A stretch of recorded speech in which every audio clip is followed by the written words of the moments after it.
In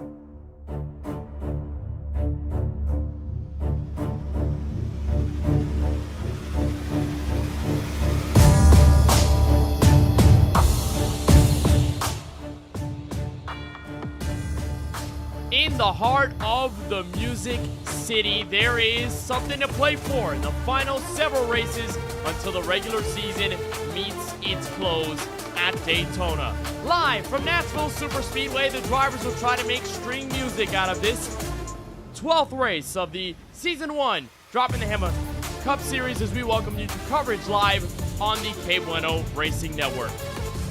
And thank you for joining us on a Sunday night where alongside Francisco Bacchial in the booth, I'm Kenneth Bueno, and Francisco, we jump into Nashville with the context of what is to follow. Several races remain until the regular season comes to a close at Daytona. We are inching closer and closer to that mark, and I think the desperation is certainly up there, but in Nashville, such a very difficult and unique track to drive, this one should be another fun addition. Nashville Superspeedway historically has always delivered us some great action in real life on the sim.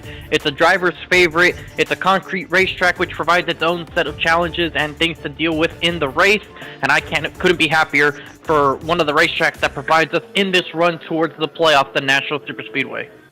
Here's a look at where we stand going into the several final races to go before we count in those 16 drivers that will make the playoffs. There's Nashville tonight, Gateway next week, and then we will open things up at the Daytona International Speedway to close out the regular campaign. And then onwards to Charlotte, we continue that journey to the championship that goes all the way to Homestead of Miami Speedway in mid-August. So we've got a couple of unique racetracks on the par. Not that we haven't visited any already, because Michigan and Pocono certainly gave us their specific challenges. Nashville and Gateway, two very different tracks fundamentally. We'll see the big difference in both of those several intermediate tracks as we go further on into the season, which includes tonight's 200-miler from Lebanon, Tennessee. But Pocono was one of those unique tracks that was in this stretch of races until the Daytona regular season finale, and here is how it all unfolded last Sunday night. Stephen Harlow, Warren Kyle Keith among those to lead us to the green flag. And it wouldn't take long before we would see changes for track position. Ross Harlow, before lap 1 was complete, adamant at getting the race lead. He would take it away soon thereafter in turn 3. And then several battles developed behind the 16 car, but one of those battles was between himself and Warren Kyle Keith, who several laps later got a touch off turn 2, went sideways through the apron. And Francisco, one of the many theatric moments we would see at the Tricky Triangle, this being another one of them pivotal stops down pit road. Steven Maggio in his debut would stay out, and in turn would get him a wild end to stage number 1, which was punctuated nearly by this spin by Cedric Hunter. Yes, track position clearly was a big factor in the race all day long, no matter what kind of tires you had underneath your race car. And Maggio and Ross Harlow in the second stage would provide ourselves with some great action as this stage was going on, and going 3 wide into the tunnel turn, I don't think that was what they were expecting.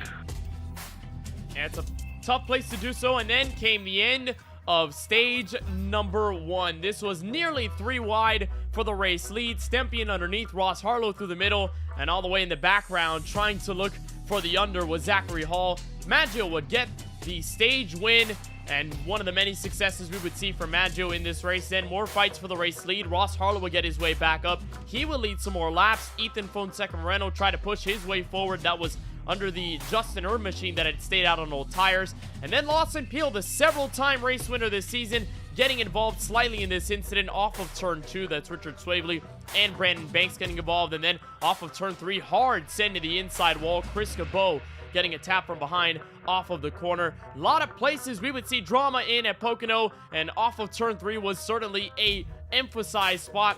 And then off of turn number 2, here's the end of stage number 2. Peak under by Lawson Peel. Surprise, surprise, made a move to the inside, and Maggio thought he could hold the 9 car off until the apex of the corner. Therein came Lawson Peel, and I don't think, Francisco, I've seen a series where the stage finishes have just been as compelling and as close as the real race finishes, but this was among one of the all-time best. Photo finish to the line for the points.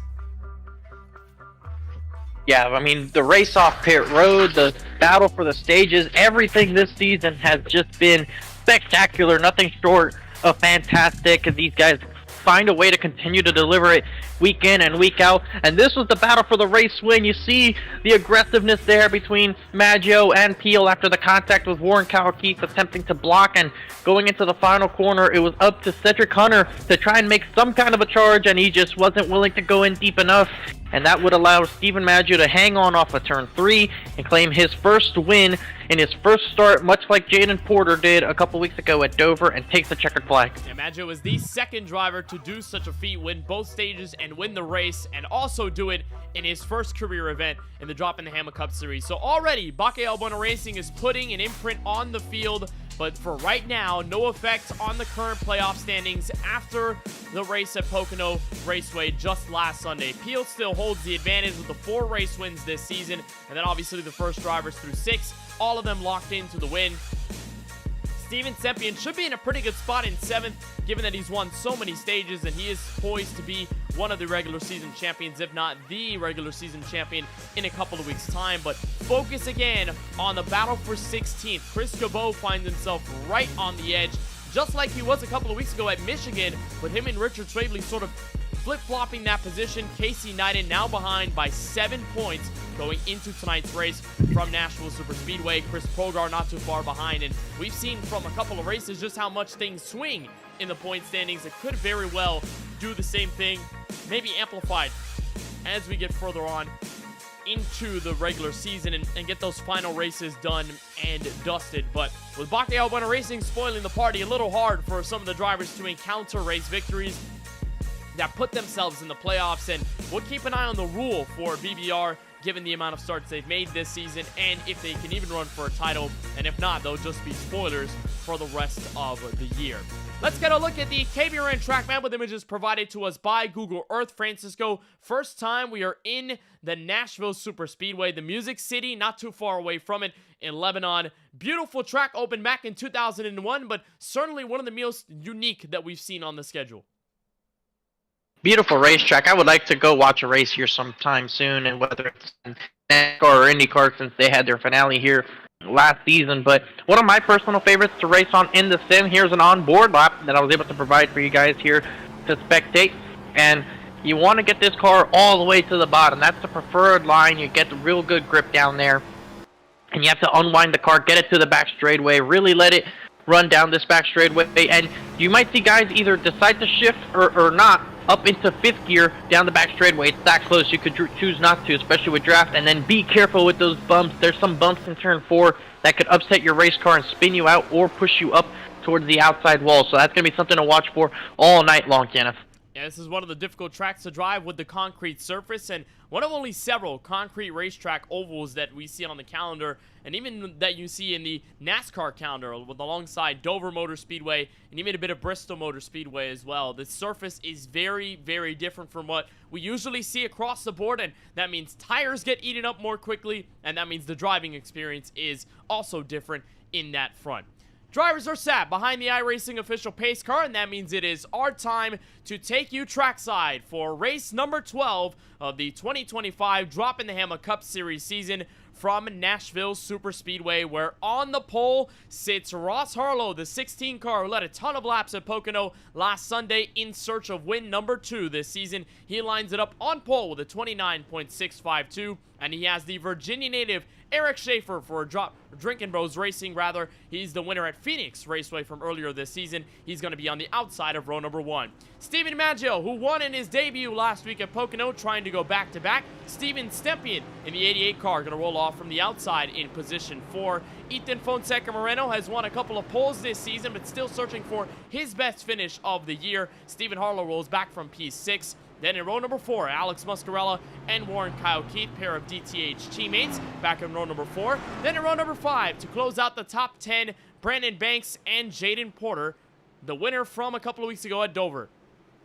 Richard Swavely will be in the P11 position with last week's runner-up Cedric Hunter in 12th. Timothy Stubblefield will be in 13th with Justin Erb in the 20 and 14th. 15th goes to Sean Kalis in the 90 with league owner Chris Progar in 16th. Parker Bland returns, this time in the Interstate Battery Star Wars machine, in the 17th spot with Kip Easley in 18th.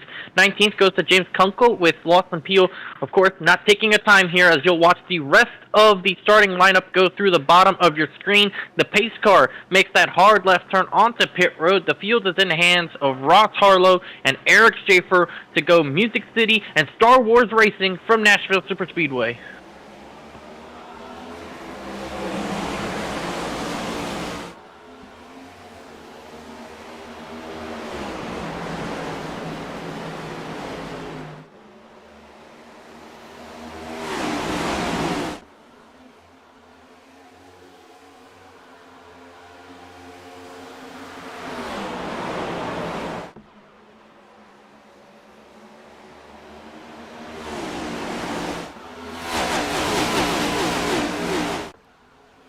Clean through lap 1. Steven Maggio takes a look at the inside, catches up to Ross Harlow, and makes the move complete till the rookie driver already makes the move and puts himself as the first lead change of the race. Our first lap is even complete from Nashville. Several drivers side by side at the back. That's Brandon Banks on the inside of Warren Kyle Keene. But for the most part, everyone's single file through the opening 2, trying to reach that bottom lane. So dominant here at this specific track. The bottom is the preferred line, but if you're on the outside of somebody, you can make a pass and you can really not let them advance their position. It's just you have to really run the line correctly and pin them down to the bottom. You see a bit further back, Banks and Warren Kalkeith battling for position. Banks wasn't all the way up against the bottom of the racetrack, but Warren Kalkeith gave him the room, and they're going to remain side by side. And as you watch them go down to 3, see Banks not right on that yellow line, and Keith is going to go over those bumps and get a little bit of sideways, and that's going to cost him the position to Banks. So we're going to see stuff like that all night long as Jaden Porter in the Busch Light Country Machine tries to take advantage of the 78. Look to the inside. Several of these drivers have been deemed, and Banks will get touched in the middle of the corner by Keith, set up the speedway, but he saves it, and everyone else will dodge to the inside. A bit of a checkup there for the Floridian and Keith, and therefore moving on by is Chris Progar. There's Timothy Stubblefield on the high side, and Banks somehow kept that Chevrolet complete without being involved in an accident, so we stay caution-free for the first 4 of these long 200 laps. And speaking of which, here is our SK Sim Racing race analysis of the night.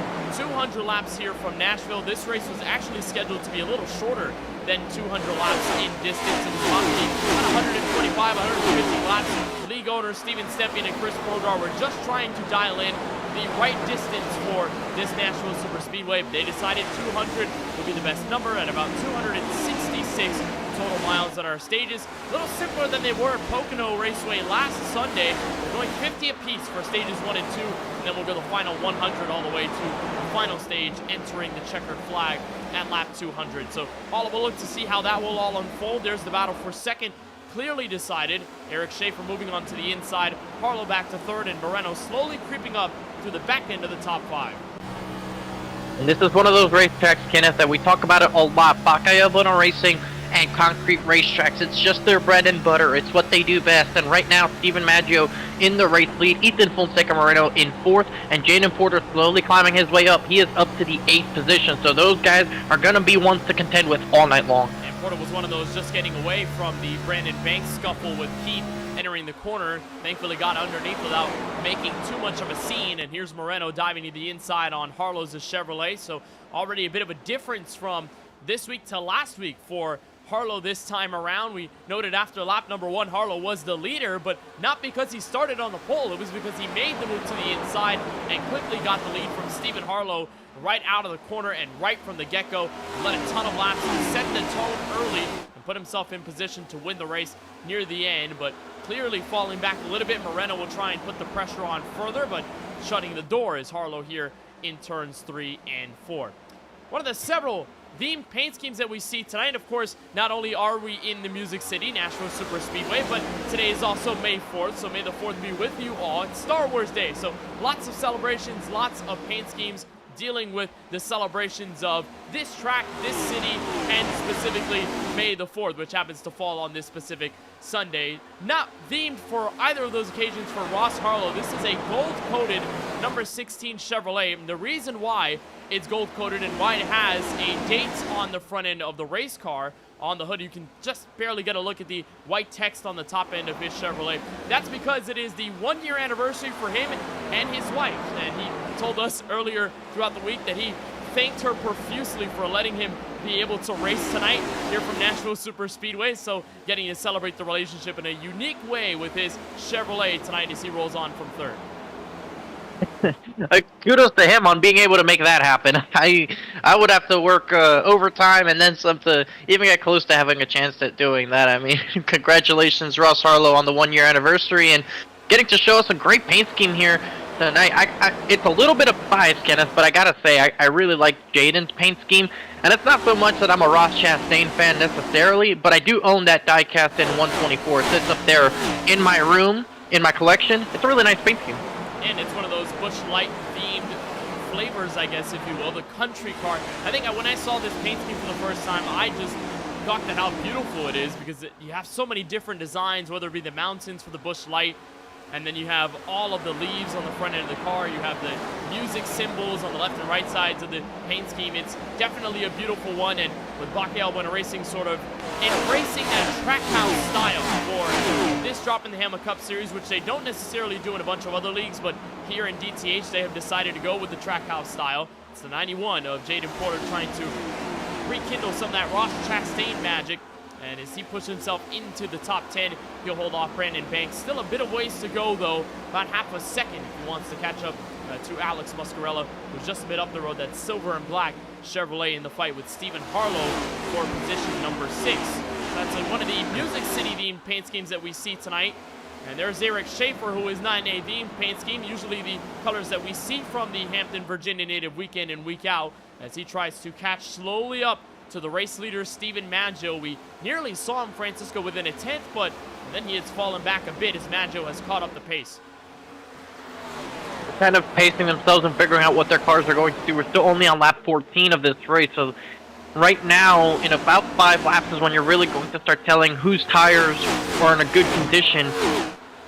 So with them being, the top 3 being only half a second apart, and Draft at this racetrack playing actually a pretty decent role down these relatively short straightaways, it could definitely lead to cars staying close together on the straightaways. But in these corners, if you're Eric Schaefer and you don't run that bottom the way you have to while being this close, it could definitely hurt your tires and eventually just the nature of your speed of your race car. It's just going to want you to go up the racetrack. And you see right here, Steven Stempian, on the other hand, has now caught up to the back of Ethan Fonseca Moreno. So we'll see what the 87 and 88 do battle for us here. Yeah, Stempian has been hounding a little bit on Moreno's rear bumper, and the same with Harlow and Schaefer. They have slowly accordioned back together, but there hasn't been a fling under for track position gain on either side. So we're just going to keep a patient eye on what these drivers do over the early portion of this run. Stempian seems to be sizing up Moreno quite well. Finished in 7th place last week in the Tricky Triangle, was in contention for top 5 stage points right in stage 1 that Maggio ended up winning. And Steven Stempian tried to look at the inside of 3 abreast and unfortunately could not make the pass complete. Was kind of fighting all the way back to the start-finish line, but a decent race overall for the Massachusetts native, who has been slowly trying to find his groove again. The season started off pretty good for Stempian, but ever since, things have sort of fallen off, and with several races that he circled specifically not going his way, and plenty of bad luck over the last several weeks. He just wants to get back into form like we saw him at the jump of 2025, and it seems to be a good run for the moment here from Nashville. And there's the battle for second reigniting. Harlow has found his way to the bottom end of the 3 car. Here's the battle for second back to turn 1. And I can empathize with what's going on with the 88, just that feeling of, you look forward to these racetracks, you have these great runs, and you just don't have the results to show for it. It's a terrible feeling to have that happen to you, and that win is going to come around for Steven Stempian. At some point, you just keep running well enough that eventually it's just going to happen. You put yourself in the right position enough times, as you see Schaefer sideways off of 4, trying to bend now pick up for the 3rd position. On the outside, and you're going to see probably what we're talking about. The outside is to make the pass, as you see Moreno clears the 3 car, almost gets up to the outside wall, but now Stempian feels the gap on the outside, so that's Schaefer losing 3 spots in 2 laps.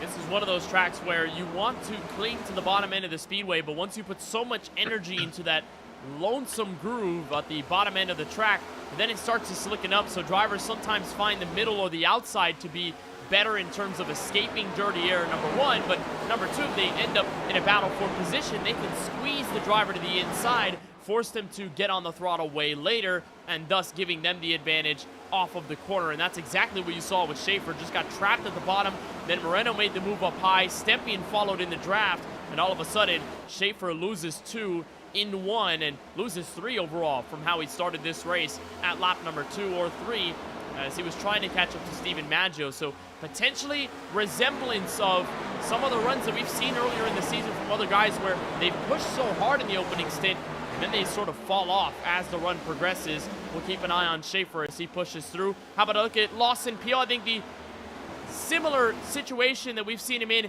countless times in 2025. I guess we're going to just call this the Lawson Peel strat. Francisco not qualifying and slowly working his way up through the field. I'd say the last 2 weeks, it has been very quick for Peel to catch up and make moves into the top 10.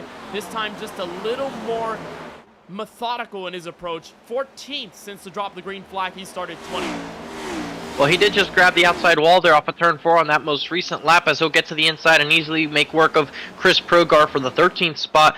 The stages here are also relatively short. It's definitely not close at all on fuel. These guys with the 100% tank could probably go close to 70, 75 laps. If you're Joey Logano, maybe you could go 100 laps on this fuel tank.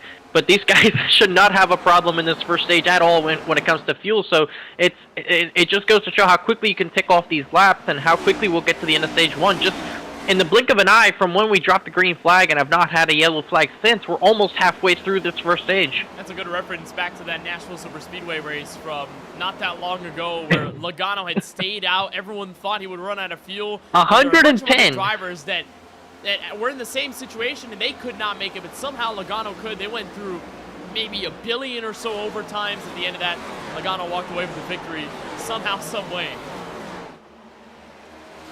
That, I don't know. Anybody who knows me knows I'm not a Logano fan, to put it in the kindest words. So seeing that definitely irked me, especially when he had enough fuel to do a burnout. Then I was just like, all right. Yeah, but it was kind of funny, though, to see how it all unfolded. And I think the shock from everyone after Logano made it to the checker flag with enough fuel was... I still don't know how he did it, but we'll refocus on the battle for 14th. This is right behind where Lawson Peel is, back in 13th place. This is Chris Progar, found himself in the wall a couple of laps ago. Here's Justin Irma looking to the inside, back to the Home Depot colors that we've seen him in for most of the 2025 season.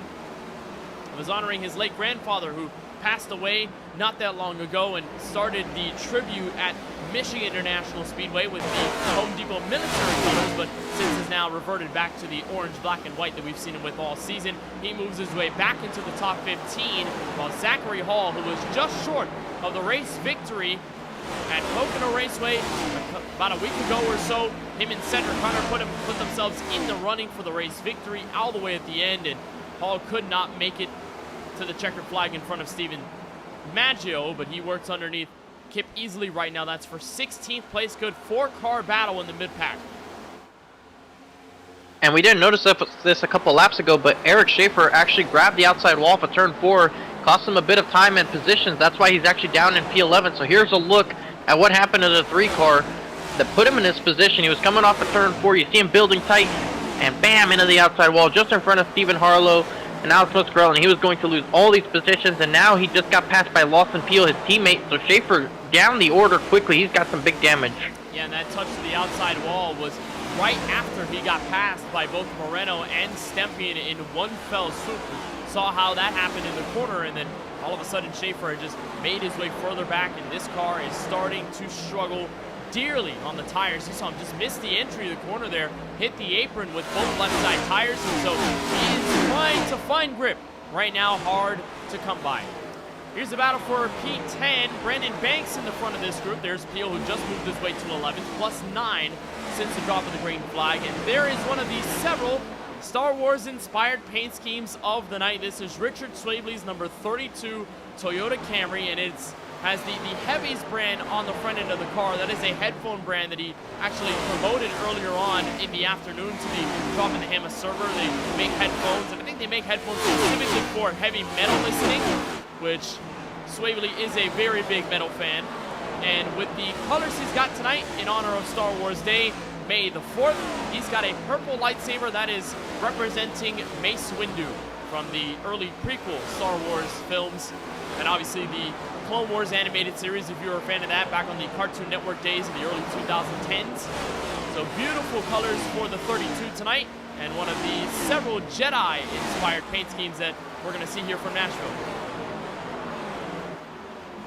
I'm just going to say it right now. I don't know much about Star Wars. I've never watched any of the movies or anything associated with Star Wars before, so don't expect any references out of me today. Well, I'll carry you on that front. I am a pretty decent Star Wars fan. Not maybe the biggest Star Wars fan in the world, but I've watched the movies. I understand a bit of the lore, so I'll help you through it. I'll find you a favorite Star Wars character maybe by the end of the show. Does that sound good? Okay, yeah. Well, I can do that. All right, well, there are several characters adorned on the sides of the race cars tonight, Mace Windu being one of them for Richard Swavely. And up the road, there's the pass for 10th complete. Lawson Peel putting himself in the final awarding stage point finish. Obviously, we will have the stage conclude 19 laps from now, with Maggio still in control by nearly a second over Ross Harlow, so not much to see on the front end of the field. But in the battle for third, still something going on. That is Stephen Harlow and Moreno going at it. And we saw Moreno kind of be in the fight for most of the early stage of this race, but he's meandered from picking up pace to losing touch, and now Stephen Harlow is putting on the pressure, so the heat could get to the jockey Luke Bryan Chevrolet that's right in front. Fight for the podium underway. And they're both catching the other Harlow, Ross Harlow, up for P2 as Maggio's now opened up a 1.1 second lead over the field.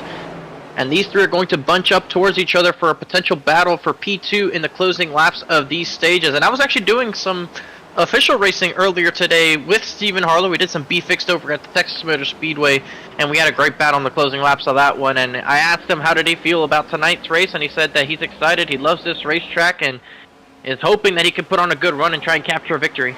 This is one of those speedways where you kind of circle it if you are a fan of this style of racing. I mean, that's why we saw drivers kind of like the idea of New Hampshire on the schedule. Some drivers like the fact that Dover was on the schedule too. Gateway will be a certainly interesting one, and I know some guys will be happy to see that track on the schedule, especially late in the regular season when the stakes are just a little bit higher in comparison to maybe race 5 or so on the schedule. There is Harlow now making the move on. Moreno clearing inside the top 3 and will try to catch up to his brother in Ross Harlow about a 10th or so up the road. And Steven really needs a comeback race, Francisco. It has been a rough month or so for the driver of the 11 Chevrolet. Finished 22nd. That was his worst finish of the season other than the opener at Daytona, which was at Talladega. Then since 18th, 15th, and then another 22nd place finish. That was because of a big crash that he had off of turn number 3 in contact with Justin Erb entering the start-finish straight area of Pocono. So Harlow really needs a pick-me-up here at Nashville Super Speedway, and so far, good pace like he showed earlier from Pocono last Sunday. Well, the stage points, if he can get them here in the next 15 laps, are going to be a huge help for him, but also he has to realize who he's racing with in the cut line, which is Chris Cabot, Casey Knighton, and Chris Progard. Those are those that are immediately on the cut line. Even Richard Swavely, and those guys right now, none of them in position to get stage points. The closest one to getting potential stage points is Richard Swavely, who's running in 11th just behind Lawson Peel, but doesn't appear as the 32 could catch up to the 9 car. So for Stephen Harlow, he just has to make sure he does his part, get these stage points, and get these race result that he can. And something we talked about earlier in the season regarding Steven, look at the technique he does when he goes into corners. I noticed that one of the first times we ever went on board with him, and that made me bring up the conversation of there's probably little quirks that everybody does on the sim when whether it's going through the corners or doing something on the straightaway, something that just helps us either get in a rhythm or helps us feel more comfortable. Kevin Harvick in the latter years of his career, very often down the front straightaway or back straightaway, you'd see him put a hand on the bottom of the steering wheel or just completely let go and just drive with the thing with one hand at 190 miles an hour casually. For Stephen Harlow, it's tilting your head to get a straight view as he now goes to the inside of his brother to try and take away P2. It's that typical sim racer lean, and you see that often in the real life racing as well. The drivers will lean into the corner, and you know, in sim racing, you don't feel the G's that you would if you were driving a real-life stock car at 185 miles an hour. through these corners here in Nashville, but it helps just a little bit with kind of getting that arc into the corner and just helps drivers feel a little more comfortable as they drive as fast as they are here on iRacing. You know, I've seen definitely more aggressive leans than what we see from Harlow, who seems to kind of tilt his head a little bit to the left, versus some other drivers who lean all the way to the left in their chair, and it kind of seems like they're put on a 45-degree angle. It's kind of fun to see the different styles, but for Harlow, seemingly quick race car right now, up into second place and only one man to beat, who's now a second and 6/10 up the road. Maggio has put himself in his own league with about 10 laps remaining here in stage number 1. Lawson Peel continues to hold on to that final points paying position, and he's got about half a second before he can catch up to Warren Kyle Keith, who is going to be awarded 2 points if he holds on to 9th place at the stage. But this is, again, very big difference from Pocono to Nashville. Francisco, you lower the speeds, this track is much shorter, the lanes are harder to come by in terms of availability, and so this is what you get over a long green flag stretch. Much more separation across the board versus last week, where in Long Pond nobody could get away from each other in the draft.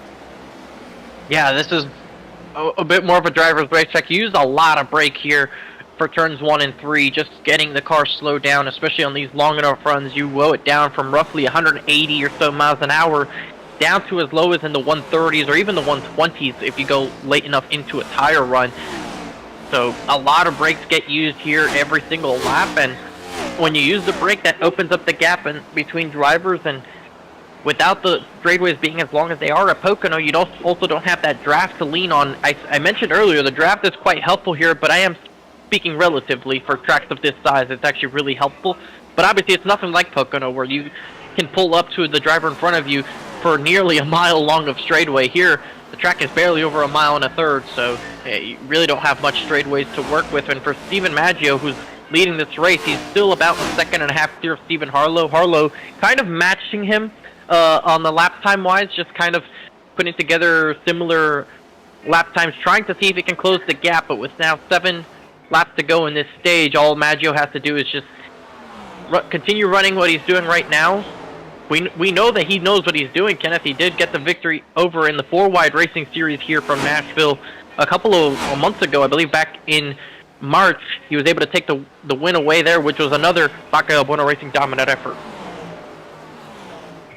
And so there's Maggio as he steps out of turn number 4, and we are going to get this fixed, or at least going to try to get this fixed, because you're watching Maggio's car right now, and it looks like in Interstate Batteries Toyota, he actually registered in the wrong car in the session. He is supposed to run a Chevrolet. He has a Pitbull paint scheme that Trackhouse ran not that long ago in the real-life NASCAR Cup Series, but right now you're showing him as a Toyota with the number 51 on it. We will try to get that fixed, but Maggio, regardless of the car he's racing in, as we see it, is the fastest car on the racetrack, bar none. A second and a half over Stephen Harlow inside the final 5 here in stage number 1. So if you want to get a look at what Maggio's car is supposed to look like, there it is, registered as the Chevrolet. So we're going to try to get that fixed. It's kind of funny to see how 2 different session perspectives could give you a different car based on when you join after they register. I joined way before Maggio had realized the mistake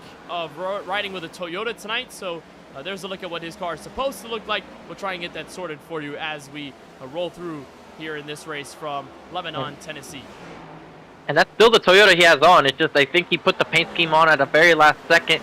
Since he registered as the wrong car, Ethan was the one who made the design for him, had to transfer it over to a Toyota really quickly, and he was able to get it done. But I guess it was just sometime past 8 o'clock, as now Ethan Fonseca Moreno, I believe, he got past Ross Harlow, so now Moreno goes up to 3rd. Jaden Porter slowly starting to close the gap in as much as he can to try to see if he can mount a challenge for the 4th spot in the closing laps of this stage. And how about KBueno Racing? Another strong effort in this first stage as they're approaching the last couple of laps. They find themselves 1st, 3rd, and 5th.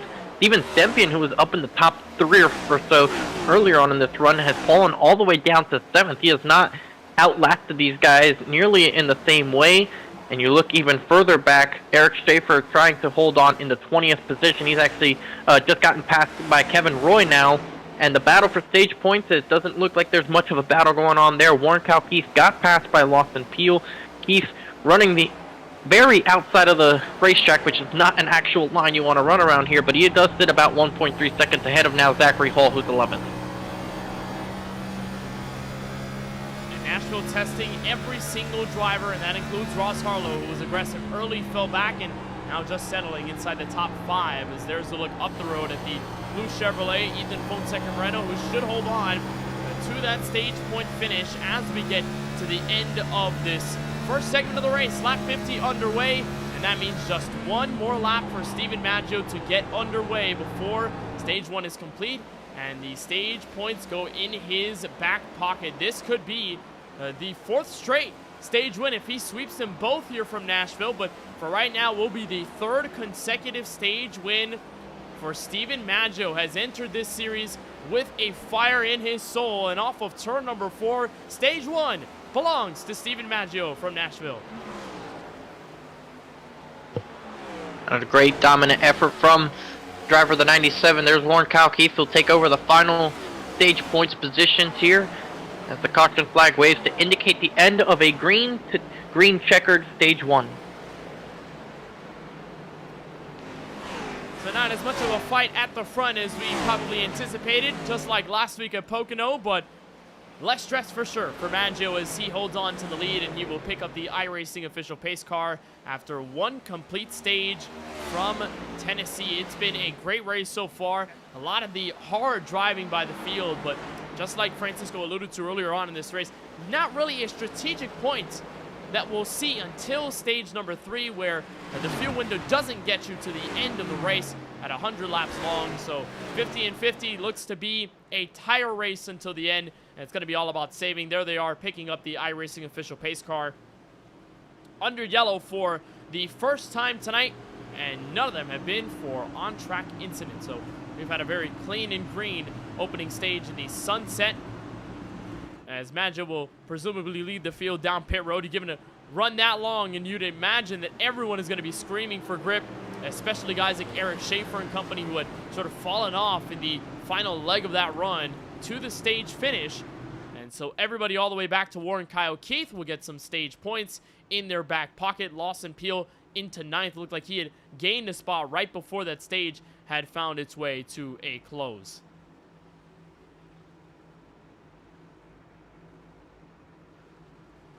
And they make their way to their pit stops. Pit stops are going to be important here. You don't want to make a mistake getting into your stall. Speeding on pit road, we've seen that play a huge factor in these races throughout the season. So today is no reason why that would change. And you're already seeing, looks like Lawson Peel, one of the first to make their way off. And it's going to be Ethan Fonseca-Moreno winning the race off of pit road. And mind you, everyone took 4 fresh Goodyear Eagles. Moreno just happened to be the fastest of them all. So how about car number 87 with a blitz of a pit stop, 14.4 seconds. Not the fastest of the bunch, but given his placement on pit road and a total entry-exit time of 40.7, Moreno is in the lead for the first time tonight. He was nearly a second quicker than Maggio and about 7/8 of a second quicker than Stephen Harlow, who were the 2 cars in front of him. So just by being that much faster on your own right, and considering the pit crews usually deliver between about half a second to a tenth of a second difference, he made that all up purely based on him getting into and out of pit road. A wonderful stop for Ethan Fonseca-Moreno will get him the race lead as they'll pick up the iRacing official pace car, and just like that, we will get this race back under green flag circumstances. And what a run it's been so far for all of the drivers in this field. Plenty of them dealing with their set of circumstances, grip level wise, and just finding the edge over the other. And it's been a wonderful race. Glad to have you with us on the KBueno Racing Network. Moreno Maggio will lead us from the front row. Harlow and Harlow, both of the brothers, will be inside and outside of row number 2. Steven Stempien wraps up the top 5. Cedric Carter will bring himself to P6 as we'll get ready for the next restart here. Stage 1 is complete, and that brings us to roughly 45-ish laps until the end of stage number 2. That's something we usually see with this segment format, is that you can cross over into the next stage just by being under yellow from finishing the opening stage. And with the fact that we haven't seen any caution flag periods on the racetrack for any incidents regarding the drivers, and it's been clean, so you just cut into the race a little bit more and you waste a little bit more of that time that would be extended if you would have some cautions on the speedway. So Moreno, who hasn't found a great finish so far in 2025, still yearning for a decent run at the front, will lead this field back to the green flag into stage number 2. Great restart by Moreno. Here to the inside goes Stephen Harlow, looking for P2 to turn 1. And a great restart, and he is going to get up to P2 there. And now side by side for third is Maggio on the outside of Stempien. They're going to remain there. Stempien trying to see if he can lean on the quarter panel, but it's going to be Maggio clearing for the position. So now we're all single file back through this first lap of the restart. First side by side battle. Cedric Hunter sideways goes Harlow and Porter. And Harlow goes hard into the outside wall, had the back end step out as soon as they got to turn 4. And for the second week in a row, problems arise for Harlow in the middle of the pack as he's running for top 5 position.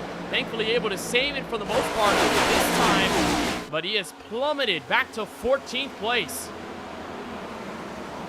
And here's a replay to see exactly what occurred there. You see it was the air and the cold tires. You see just gets loose, and Porter at the same time gets sideways as well. We'll start trying to see if we can get a look on Porter and his problems that arose right around the same time.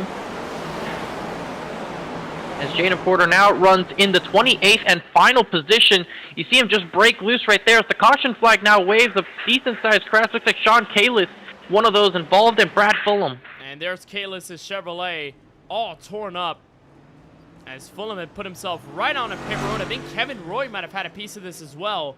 So we'll get a secondary look and see how that all unfolded. But the SK Sim Racing car is beat up to shreds. The suspension is all the way damaged, and it is not pointed in the right direction. We got a brother look at how it's all unfolded here.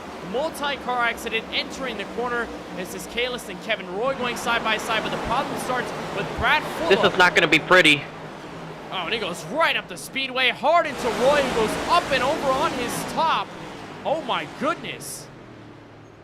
That is not something you normally see at a racetrack of this size. His car's tumbling over, but such as the hit, you saw the contact further up ahead between Kunkel and the 19 of Brad Fulham. Fulham was well off the racetrack. He had no control over this, and bam, they go right into each other, and such as the momentum ricocheting off the wall that Kevin Roy gets sent upside down and lands on all 4 wheels, but significant damage to his race car, and that's going to result in probably him not being able to finish this race, even though he did finish or did get back on the tires. So we'll get another look at it here, this time with Kevin Roy.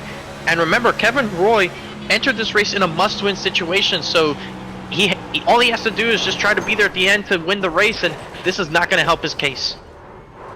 No need of the force to get him lifted on his roof. That is pure chaos from the look on board with the 77 machine. His day is certainly going to be slashed and done as he tried to get his car back underway. He's already fallen 2 laps down, and him and several others have hit pit road.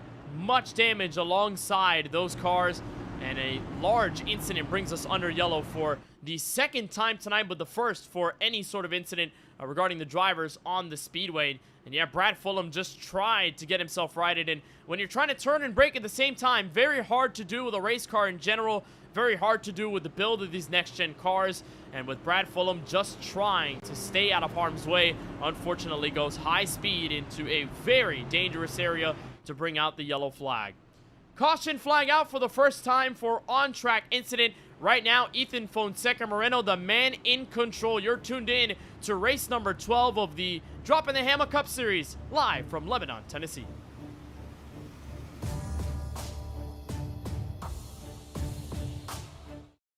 Racing isn't easy, but experiencing it is.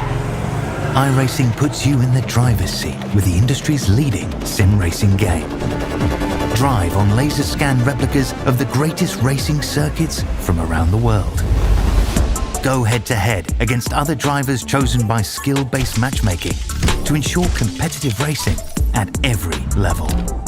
Compete across all your favorite series.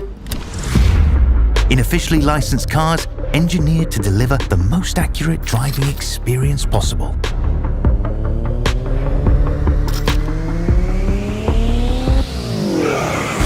Join a race or host your own with players from across the globe. Race against the computer or in a league with friends. Feel the thrill behind the wheel. Visit iRacing.com.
Back live from the virtual Nashville Super Speedway. This is race 12 of the opening season in the Droppin the Hammah Cup Series, live on the KBueno Racing Network. Kenneth Bueno and Francisco Bacallao with you at the drop of the green flag from stage 2. We had a hellacious crash involving Brad Fulham, Kevin Roy, and a couple of others brought out the first on-track incident yellow. And we are back under green with Ethan Fonseca Moreno leading the field. Maggio had dropped back to third place, and in his place for second is the man who created this series alongside Chris Progar, Steven Stepien, trying to take the lead for the first time. He's right in the midst of things at lap number 63.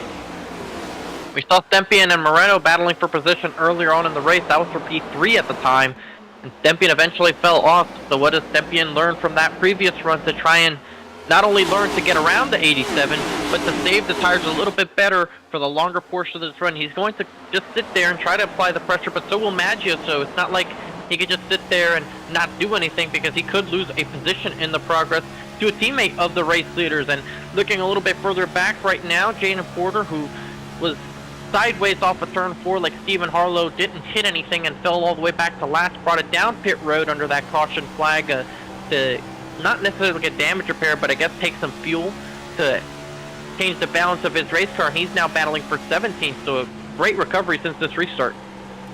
Good stuff as we get the onboard look from Steven Sempien's Chevrolet.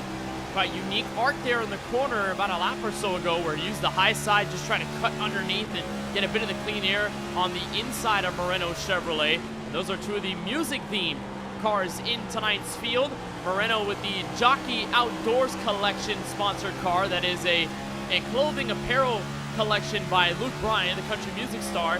And then Steven Stepien with a half throwback, half music themed car. This was a Chevrolet that Dale Jr. ran back in the day to give back to schools and to try and, you know, get music back in the schools and everything. That saved the music on the front end of his Chevrolet. So beautiful race car that Stepien spent a lot of time trying to get down to the very detail of, to harness that Dale Jr. magic. And there's the fight for third underway. There's Warren Kyle Keith putting Maggio near the outside wall, and they're getting aggressive here inside the top 5. Aggressive racing as looks like Maggio might have gotten the bumper there from Warren Kyle Keith. Keith goes up the racetrack now. That could invite Lawson Peel to make a move to the inside. He does, so now they're side by side. Lawson Peel trying to take the 4th position away. And he will, going into turn 1. Some aggressive racing here by the 78. And Stepien looks like he's putting some air on the back end of the 87 to get him up towards the outside wall. You see Moreno looking like he's trying to block this. Has to go and protect the inside. Maggio's going to go to the inside of the 88. Now they'll be side by side for second. You leave some space open, and somebody is going to go in it for the taking. This time it's Maggio. Look at Peel, 3 wide. How about 3 wide? Lawson Peel all the way to the apron in turn 1.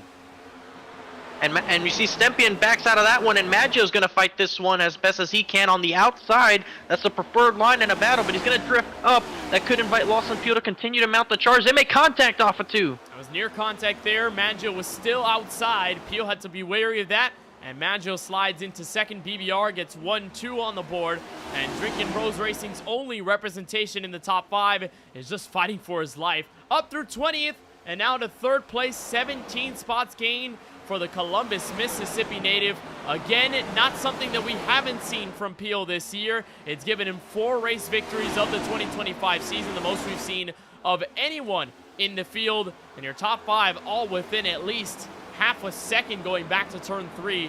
Nobody really giving an edge, and when you have everyone start to cluster in, some of the best drivers in this series, you're gonna get racing like this. And now, here's Peel back to the inside. And these are guys that race with each other every week on Wednesdays, Lawson Peel and Steven Maggio. They're actually in the round of 10 for the 4-wide series that begins this Wednesday over at the Michigan Speedway.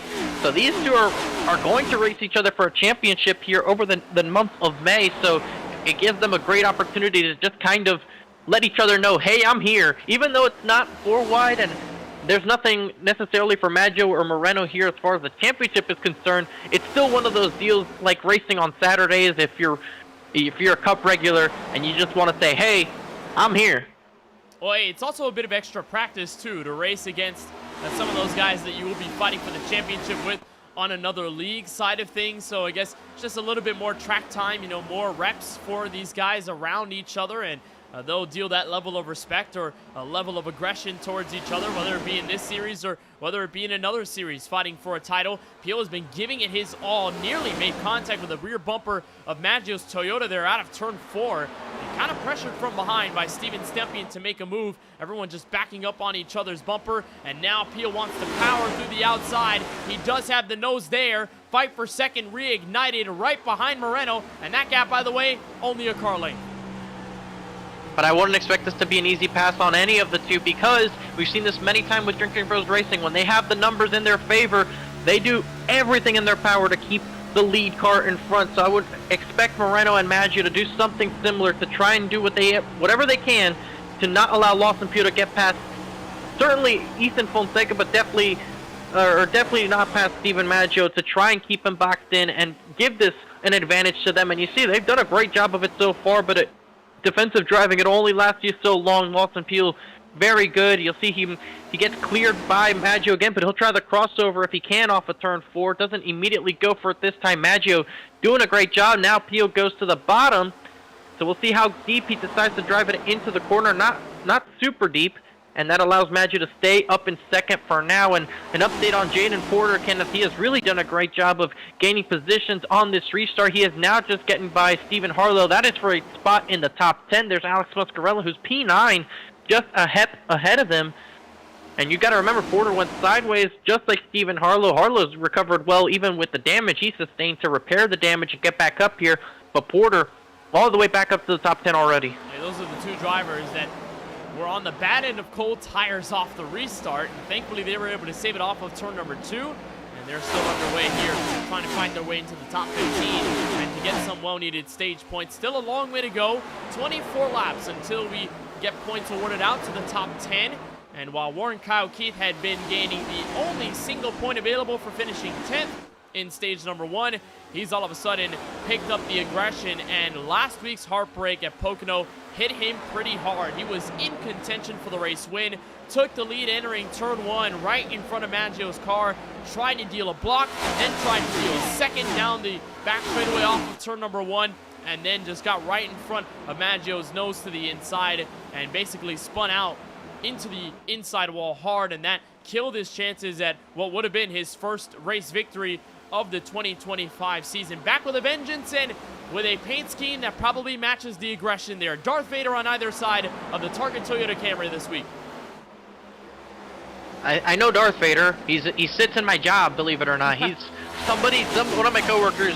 He has a not I won't say life size, but he's definitely at least 3 or 4 feet tall of a Darth Vader, and one of the other guys on one of the I think it was Mac Tool's truck, bought a lightsaber. So there's Darth Vader with a lightsaber, and for a short week or two, he was right next to my bench, kind of closely monitoring what I was doing. It kind of felt like quality control. Is it a little creepy to have that kind of figurine there next to you? I mean, I wouldn't even call it a figurine. That's a statue at that point. Okay, I'll say this. Sometimes at work when it's slow, you kind of have to do what you can to get by. When I was in the middle of trying to get by, having Darth Vader there did not feel kind, as I thought that was somebody approaching me. And maybe one day while you're bored at work, you just kind of get a stick and just start fighting with him at some point. But yeah, that's the Darth Vader car for Warren Kyle Keith. Now looking to the inside of Lawson Peel, who has appeared to fall off a bit on speed. A lot of that has been coming from the outside lane. And while there was momentum built up from Peel early on in this race up there to get underway with Maggio in the fight for second place, that has seemingly fallen off, and now the battle for the lead is underway. Maggio pinching to the inside. Moreno not going to give him leisurely space. Moreno defends his crown at the top of the field. Well, remember, Moreno of the trio of KBueno Racing cars is the only one not to win. The other two won in their debut. This is Moreno's 4th try at it, and he has not gotten even a top 15 finish, so he definitely wants to join his teammates in being able to call himself a Droppin the Hammah winner. We saw him last Wednesday break the win streak in his championship defense in 4 wide and get the victory at Talladega in that 4 wide finish.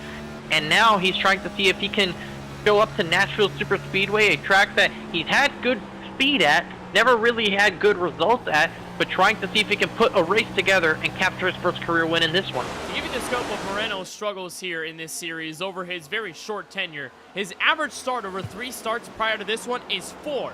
His average finish, 22.7. It has not been a good season so far for Moreno. Usually the best qualifier, but not really the best finisher because of bad luck or just getting trapped in the mid-pack. So I guess there is a bit more incentive for Moreno to be a bit more aggressive on his teammate, even though they are good friends and they are working together. Moreno wants to win as an individual, and that's about it. He will do anything it takes to hold on to the lead. And from there against Maggio, hard and clean racing, but he stays up front. But it has not allowed the 97 car of Maggio to get away by any stretch of the imagination. He is still within a car length or less. And the fastest car in the first stage of this race is still very much in contention. There is Steven Stempy in that white and orange red Chevrolet in the background, that Dale Jr. Foundation or VH1 Foundation Chevrolet. In combination with the Dale Jr. Foundation car is Sidney Mack in 3rd, Peel ending up in 4th, Warren Kyle Keith to the rest of the top 5. In the Mack in P6 is where you find Cedric Hunter, who had finished runner-up at Pocono last Sunday. Him and his teammate Zachary Hall right in competition with the field, entering the final few corners. And Hunter told us last week, Francisco, how he felt he could have been a little more aggressive, could have pushed Maggio's buttons a little more entering turn 3, decided to run a bit cleaner and kind of held back, but that sort of inhibition did not help himself in the cause for the race win. Ended up finishing 2nd. Still was happy about it, but I think Francisco, at some point, good finishes feel a little more bittersweet than they do sweet all the way. And so Hunter wants a race victory, and Nashville is one of those places where he has been strong before in other leagues, and tonight it's no different up inside the top 10. Well, I will say that his move was definitely the better alternative to what others have shown to be. So a good result for the 45, and it's been the story of his season. He's had really good results overall, and he's on the positive side of the cut line points-wise. So he definitely wants to win a race, but certainly when you think big picture here, he's going to end up in the playoffs most likely if he can keep this up. And if there's any time, if you're going to have a winless season or a winless regular season, if there's any time those wins will be much more appreciated, it is come playoff time.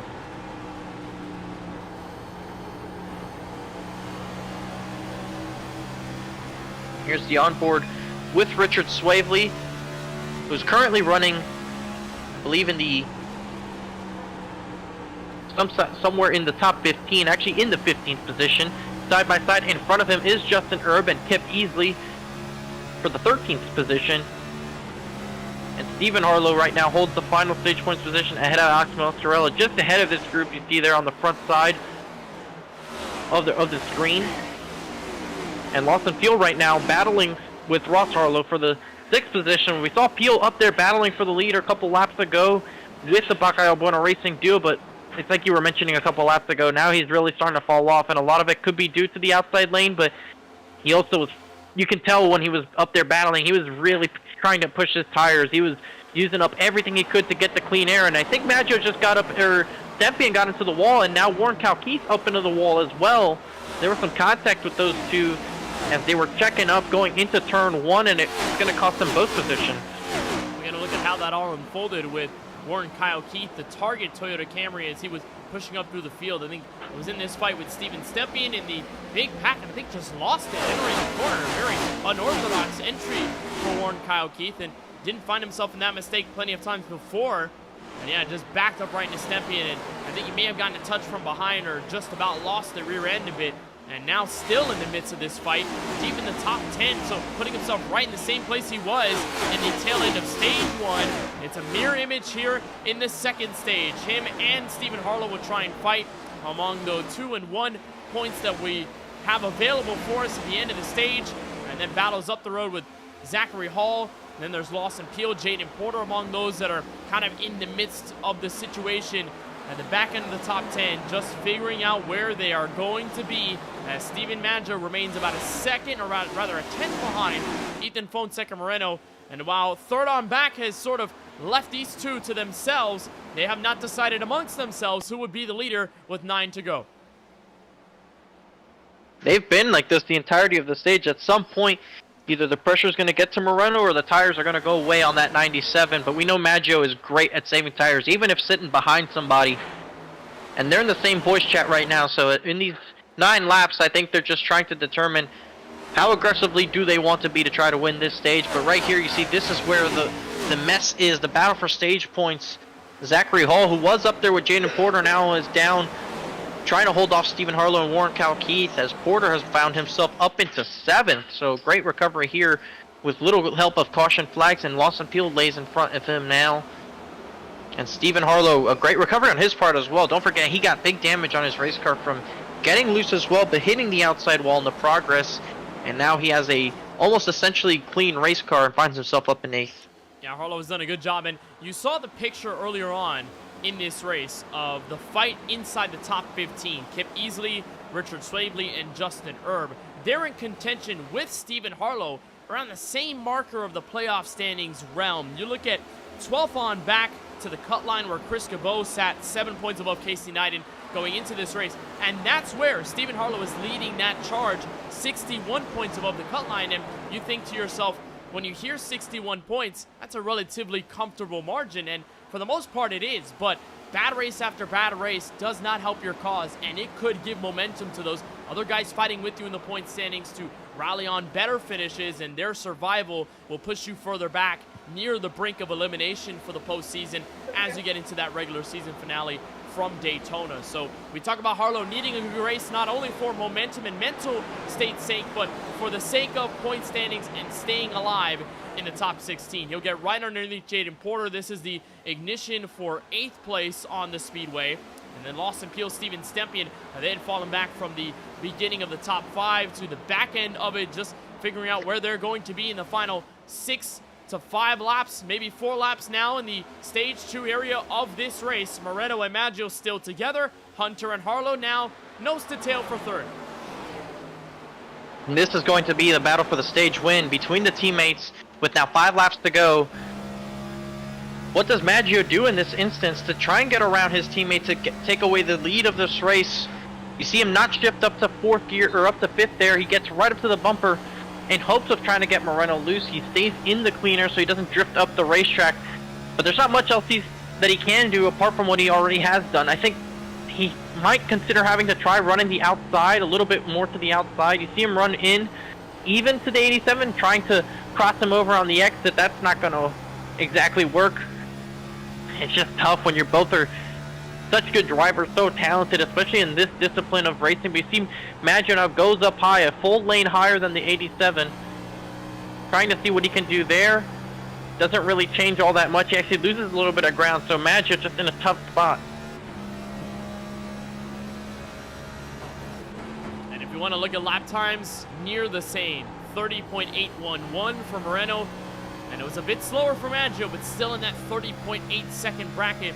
And Hunter, Harlow back in third and fourth. They're actually setting faster lap times by a tenth or two, so they are slowly working up, but the question is, do they have enough time to make an effort on Maggio and Moreno coming to the final 2 laps here in stage number 2 from Nashville Super Speedway? And what a fight this has become. Hasn't resulted in much side-by-side action between the two teammates, but to know that they are always within each other's grasp, and if one of them makes a mistake, the other could take advantage. That's the magic of a dynamic duo, and these two have been kind of going at it for the short period of their Droppin the Hammah Cup Series career. They want a win or more. For Maggio wanting to go back-to-back, for Moreno trying to break the bad luck that has occurred to him, and that's a fantastic second sector of the speedway, and that was a big pull away from Moreno now, over by a tenth or two. And as he starts the final lap of this stage, you see Maggio's going to have another opportunity, but also has Cedric Hunter to think about if he tries anything to not cost himself second place on this final lap. You see these 4 cars have really broken away from Steven Stempian, who's also been struggling towards the back end of his run, has Stephen Harlow to deal with here. And as we go through the final corner, Maggio just doesn't quite have enough. Hunter's going to try to look to the inside in the drag race to the line, and it's going to be Ethan Fonseca Moreno winning the stage. Looks like Steven Maggio does hang on for the second place position. Stempian gets Harlow, and Zachary Hall hangs on to 10th place just ahead of Alex Mascarella for the final stage points position. And Moreno, Kenneth, gets his first stage win, finally, if you will. You know, by this point of the race, in his other starts, he would be back in the top 15, but Moreno has found his pace here from Nashville Superspeedway. First career stage victory of this 2025 season, and that makes it the 5th stage win by a KBueno Racing driver after Porter and Maggio swept both stages. I guess if the trends show you anything with this team, is that Moreno still has a lot of successful racing down the road, but don't want to jinx him yet. He'll pick up the iRacing official pace car, and we will close out the first 2 stages just like that here from Tennessee, and we'll try to kick in our longest stage of the night with potentially some green flag stops that could occur to us later on in the road. Zachary Hall with that final stage point. Key drivers that missed out on points for the stage: Eric Schaefer, who was strong early on in the opening stage of the race; Brandon Banks, who's back in 12th. That's the Chicagoland winner of the season. Kip Easley, Richard Swavely, Justin Erb. We talk about the fight with Stephen Harlow in points, trying to evade that top 16 bubble. They have not gotten stage points, while Harlow finished in P6. And looking at the pit road once again, timely pit stops. Pit road makes or breaks your races at times, and now it's time for the second, only the second pit stop of this race, of the main leaders coming in like this. As they're pulling into their stall, no noticeable mistakes. The 16 slides in deep. Oh, I thought he was going to have to back up out of this one, but it appears as though everything is all good, all clean through your top runners. And Moreno a little bit slow getting going, and that's going to give Maggio the lead. How about a take back? Maggio lost the lead off pit road the last time, and he says, yeah, I'm not going to lose it this time around. Moreno ends up second fiddle on the run out of pit road, and just as they were for the bulk of the second stage, they're going to be flip-flopped when we get the next restart here, possibly at lap number 105. Harlow, Hunter, Stempian, the rest of the top 5, and by Harlow I mean Ross. The 16 car is in the podium, and so they will pick up the iRacing official pace car with 103 laps about complete here from Nashville. Very quick first 2 stages. We have a moment to talk with our stage 2 winner. Ethan, you got a copy with us? Oh, yes, I do. All right, Ethan. Well, a very good start to this race. You and Maggio had been nose to tail for the entirety of that segment. How did the car feel in the midst of that green flag run, and how have you felt so far going into this race from Nashville? I'm not as confident in the car right now as Steven is. He's pretty good. He's, as we all know, he pretty much just took off with it whenever he took the lead, and I've just kind of been holding on this whole time. Some people who's just coming up here and start pushing their tires, and I'm trying to save, so it's a tough thing to balance. But Yeah, I guess just gotta try to hang on to it for the rest of the race. Hopefully, get back in front of him and try to win it. Hopefully, one of us wins it. Well, it's a big step in the right direction, getting your first career stage W. How good does that feel to get it staged up for the first time? It's nice, but gotta lock in for the win now. That's true. Still a long way to go. Thank you, Ethan, for the time, and best of luck on the restart. Appreciate it. So Ethan will rejoin his KBueno Racing teammates. He will restart on the outside of the front row, and we'll have to wait for his teammate. But they are in communication with each other, and the good thing about having teammates around you is that you can help each other on these restarts. You know, you don't see that in the real-life NASCAR side of things, but you see it often in iRacing. The teammates will count each other down to get the best start possible. I think they just either want to control any pressure from the second row or try and clear nose to tail before turn 1. 2 stages complete from Nashville Superspeedway. Final and third stage underway. And right there, you saw it work to perfect execution, which is what you're hoping for when you're the leader of it. You want to get the good enough restart to clear the race lead, but you want to get the guy in second clear for second as well, and that's exactly what happened with Moreno. He was able to more than plenty enough clear for the second place position with Maggio out front, and they're actually side by side for third, so that's an added bonus. As Hunter, with a little bit of contact from Ross Harlow, is going to continue to fights back on the outside pretty good. Looks like this time nobody really getting significantly loose on the cold tires, and that's going to allow us to complete a green flag lap on the initial restart. Jaden Porter up to 6 now as he's trying to battle Steven Stempien for a position in the top 5, but everybody just kind of being held back by these two going side by side for third. And there's practically a 6-car scrap for third place, right where Cedric Hunter is. They were 2 by 2 by 2, and it was fun to watch, but they sort of singled out. Now Hunter's still on the outside. Ross Harlow playing the pressure down low. And there's Steven Stempien right in there for the taking, trying to help his fellow DTH teammate to the inside of the racetrack to turn 1. And Hunter's not giving up. He's trying to see if he can put it right on the quarter panel of the 16. I think Harlow got clear, but he got loose. He slides up, and he was barely clear.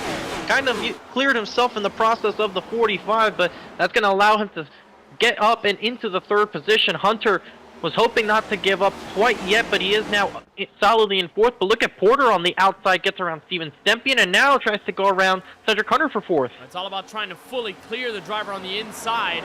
And then again, that's a very good spot to be in. That secondary lane, you can pinch the inside car down quite a bit. That's exactly and he's got to run on third. And he will clear Cedric Hunter and make the crossover attempt for third place. Jaden Porter in a rocket ship attempt slides under, and he's got the podium. And KBueno Racing now has 1, 2, 3.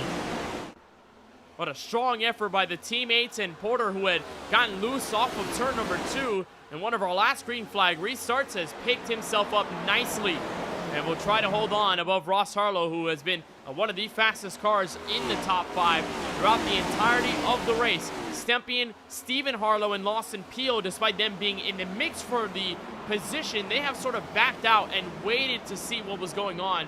And I think from what you saw early on in stage number 2, Francisco, it kind of led on to the storyline for the rest of the run. Pio had been aggressive, had fought to the top 3. All of a sudden, the tires went away, the grip went away as a result, and then we didn't really see much of this 9 car for the rest of it, at least in contention for, top 3, maybe for the race lead in that specific conversation. So I think lessons learned for these guys here, not being as aggressive. I think with Stephen Harlow up the road, his approach trying to come back from an early setback in this race, the last thing he wants to do is be a little too aggressive, get over the cushion, and then junk his race car for good. I think you got to forgive me here real quick, Kenneth. I did talk to you about this before the race. I am on another monitor. I have the Warriors and Rockets game going on. The Warriors just went up by 10 late in this first half as it's coming down to it. And I would not expect the Warriors to have to be up by 10 points, and it's not so much as to them as a team, but rather from what I'm about to tell you. Steph Curry has had a scoreless first half, and they're up 10. That's crazy for one of the best NBA players of all time. And there's Cedric Hunter, the onboard look from him in P6. He watches Ross Harlow and Steven Stempien go at it. By the way, those are all of the Droppin the Hammah teammates there. 1, 2, 3 from 4th, 5th, and 6th place. We talk about the success of KBueno Racing here in the early portions of Stage 3. DTH has gotten their stuff together. They are also all in the same communication channel with each other. Stempien, Harlow, and Harlow, all of these guys working with each other And I guess it's going to be an approach like you see at the super speedways, teammates versus teammates. And now Stempien got a great run off turn 4. Whale of a lap by the Methuen, Massachusetts native, and he'll try to dive under the inside, maybe take 2 for 1, but he does clear the Busch Light Chevrolet. Stempien has third, and he wants more off of turn 2. We've seen Stempien be fast on these short runs, but he's clearly shown that he's not quite up to pace with them on the long run, so I think he's just trying to take advantage of the track position while he has it. And it looks like Porter made a mistake in 3 and 4, because now the 16 and the 11, the Harlow brothers, are now tandeming down the front straightaway to see if they can get back by the driver of the 91. But I'll tell you who's not in any of this mess, and that's Stephen Maggio, who now has an 0.8 of a second lead. He's the only one we've seen up at the front that's just been able to drive away, and it's kind of what Ethan alluded to a bit ago, that he felt like he was holding up Maggio the entirety of that stage 2 run, and clearly Maggio, even though he did it in stage 1, he is showing it once again as he has driven away from everybody else. And the difference between those two, confidence, and that's what Moreno said as well in that short interview after winning the stage. He felt that he wasn't as confident in the car, but he could tell that Steven very much was. And in stage 1, with as dominant of a stretch as we saw from Maggio for the 2 races that he's been now a part of this series, this is being the second one, Maggio has shown out a lot more of that outstretched dominance here from Nashville, and he's up nearly by a second, while Moreno has to play a bit more defense here now that his teammate Porter is not directly in his rearview mirror, and he's not even the car behind Stempien. Ross Harlow made the move, and now Stephen Harlow, Project Hopner Chevrolet, is going to try to take a peek to the inside and make this DTH entering 3rd, 4th, and 5th on the racetrack. Oh, and Stempien right on the back bumper, actually touching Moreno's bumper through turn 2, and now looking to the outside, another tap of the bumper, and he's going to peek to the inside. That's stuff like that, even though nothing occurs, it's a mental game. It's always a mental game, and that's Stempien letting Ethan know, hey, buddy, I'm here, and I'm thinking about making a pass for P2, and that just makes the 87 have to think about which line he has to run and how he's going to run it, as we're riding on board with him. Looking back now at the 88, he survived the taps that Stempien was willing to give him, and now Stempien has a little bit of a run here off of turn 2. He's going to peek to the inside. Going into turn 3, Moreno throws a small block, nothing too aggressive, kind of forcing the 88 to choose how he wants to go about this move, and you see the 87 for now is able to hang on as Porter continues to try and fight with the 11 of Harlow further back for the 5th position. But I'll tell you what, they're slowly starting to creep back towards Stephen Maggio. They're running about half a tenth to a tenth quicker than Maggio. I'm not sure how much of that is Maggio trying to save the tire since he was able to run quicker, or if everybody else is starting to run him back down, as he used maybe a little bit too much earlier on this run. You see Stempien keeps getting a position to the inside, and there's contact. Yeah, but he saves it. Wonderful save by Moreno. And I think Stempien realized how deep he was in that situation and backed out, got to the surface and of the 3 water. wide. There's 3 wide right in his mirror. Porter is not going to give up position this easily. The 2 Harlows on the inside of the racetrack, and Porter at the highest point of the speedway we've seen anyone at, takes it away from Ross. Look at the run he got. Beat Stephen off the corner. And look at the run he was able to get off the corner. Surprised Stephen Harlow in the process as well, and he had to check up and leave the space for the 91, who clearly had a proper headway. And now Porter back up to 4th, but he gets loose immediately on the bottom. Look how sideways he is. And there's Harlow to the inside. The other Harlow in the 11 car makes a move underneath. And all that progress has been wasted in the matter of a straightaway. Look who's there. there. All of a sudden, Lawson Peel is picked up. This is something I was about to bring up, the aggressive racing from 3rd on back. How could that invite the rest of the pack that they had pulled away from for about 5 or so laps? It didn't really last long, because here's Peel, Cedric Hunter, who emerged as the best long-run car in Stage 2, and even a bit of Warren Kyle Keith, car number 78, that black and red Toyota Camry all the way in the background there off of turn 4. Almost wondered, Francisco, how aggressive they would be until the second pack started approaching them, and it appeared the answer was right in front of you as we saw it. Right there immediately, you see some contact to the outside wall as Peel now looks to the inside and crosses back to the outside, trying to get a run on Porter, who keeps trying to size up Stephen Harlow. But we heard Moreno when we were talking about him saying that it's been a conflict of trying to save his tires versus trying to push to stay in front, and that's the dilemma he's been finding himself. Stempien clearly wants to go faster, or is faster at least right now, but Moreno probably wants to save his tires more and better, and kind of has to go a little bit quicker than maybe he would want to. But so far, it's not working out all that bad for him. He's within half a second of his teammate, and despite the little bit of a tap that resulted in a slide, it never really cost him any amount of time in the process. So for the 87, it's still looking pretty good, as Cedric Hunter now joins the fray as he's closing to the back of Lawson Peel. They'll start to reignite the fight for P6. It's Porter this time under the most fire. The two Harlow brothers have pulled away a bit. Steven did inch closer to the outside wall, so may actually get him closer to Porter than we anticipate off of turn 2, but then again, more experimentation around this point of the field, while Steven Maggio enjoys the cruise at the front of the field by 0.6 of a second. And, you know, we talked about Steven Stempien in his struggles as of late, trying to recover the positive momentum and trying to win the regular season championship. He may be the second contender, but the guy you have to beat, not only in the race win department, but in the points department, it's got to be Lawson Peel. With the amounts of wins he's picked up, obviously that results in many playoff points being awarded to the Mississippi driver, but you also think about his performance in every single race. He has not finished worse than 20th this season. That is his worst finish of the year, and he's led laps in every single race this season. You can't say that a lot about other drivers over the first 12 races this year. So the consistency is clearly there for the driver who in the last several years of the Sunoco Cup Series' tenure won 3 straight titles, all of them in succession. And here he is running in the back half of the top 10 in the typical strat that we've seen, starting in the back, not putting a qualifying time. And, you know, based off of stage 2 and how unorthodox it was for Peel to be wasting tires early, this seems to be the typical approach we've seen from him in these races. Be very conservative early and step into a long green flag run with more confidence as you put more laps on the board. And if you look back to the 4-wide Nashville race here, the most recent event, he struggles with tires there as well. He was, I believe he ended up with a top 5 finish. I'm not too sure about that, if you can double check that for me, but he struggled for most of the race. It was KBueno Racing, Brandon Hawken, and Kyle Benson for the most part in that one that really controlled the race, and it was Lawson Peel and Brandon Hawken late in that one trying to get by the BBR drivers that resulted in them fading towards the back end of that race. Well, they're all single file now. Peel in the middle of it all. And no one has decided to pick up a side-by-side fight for position. Maybe there will be one here, but Harlow seems to get the run off the corner. I think he was trying a different line there in 3 and 4 and just trying to cut to the inside of the racetrack. One of the difficulties of running Nashville Superspeedway, and it goes back to the point I made way earlier in the show, Francisco, about the fact that this track is not conducive to multi-groove racing. If you want to be the fastest driver, you got to be on the inside of the racetrack.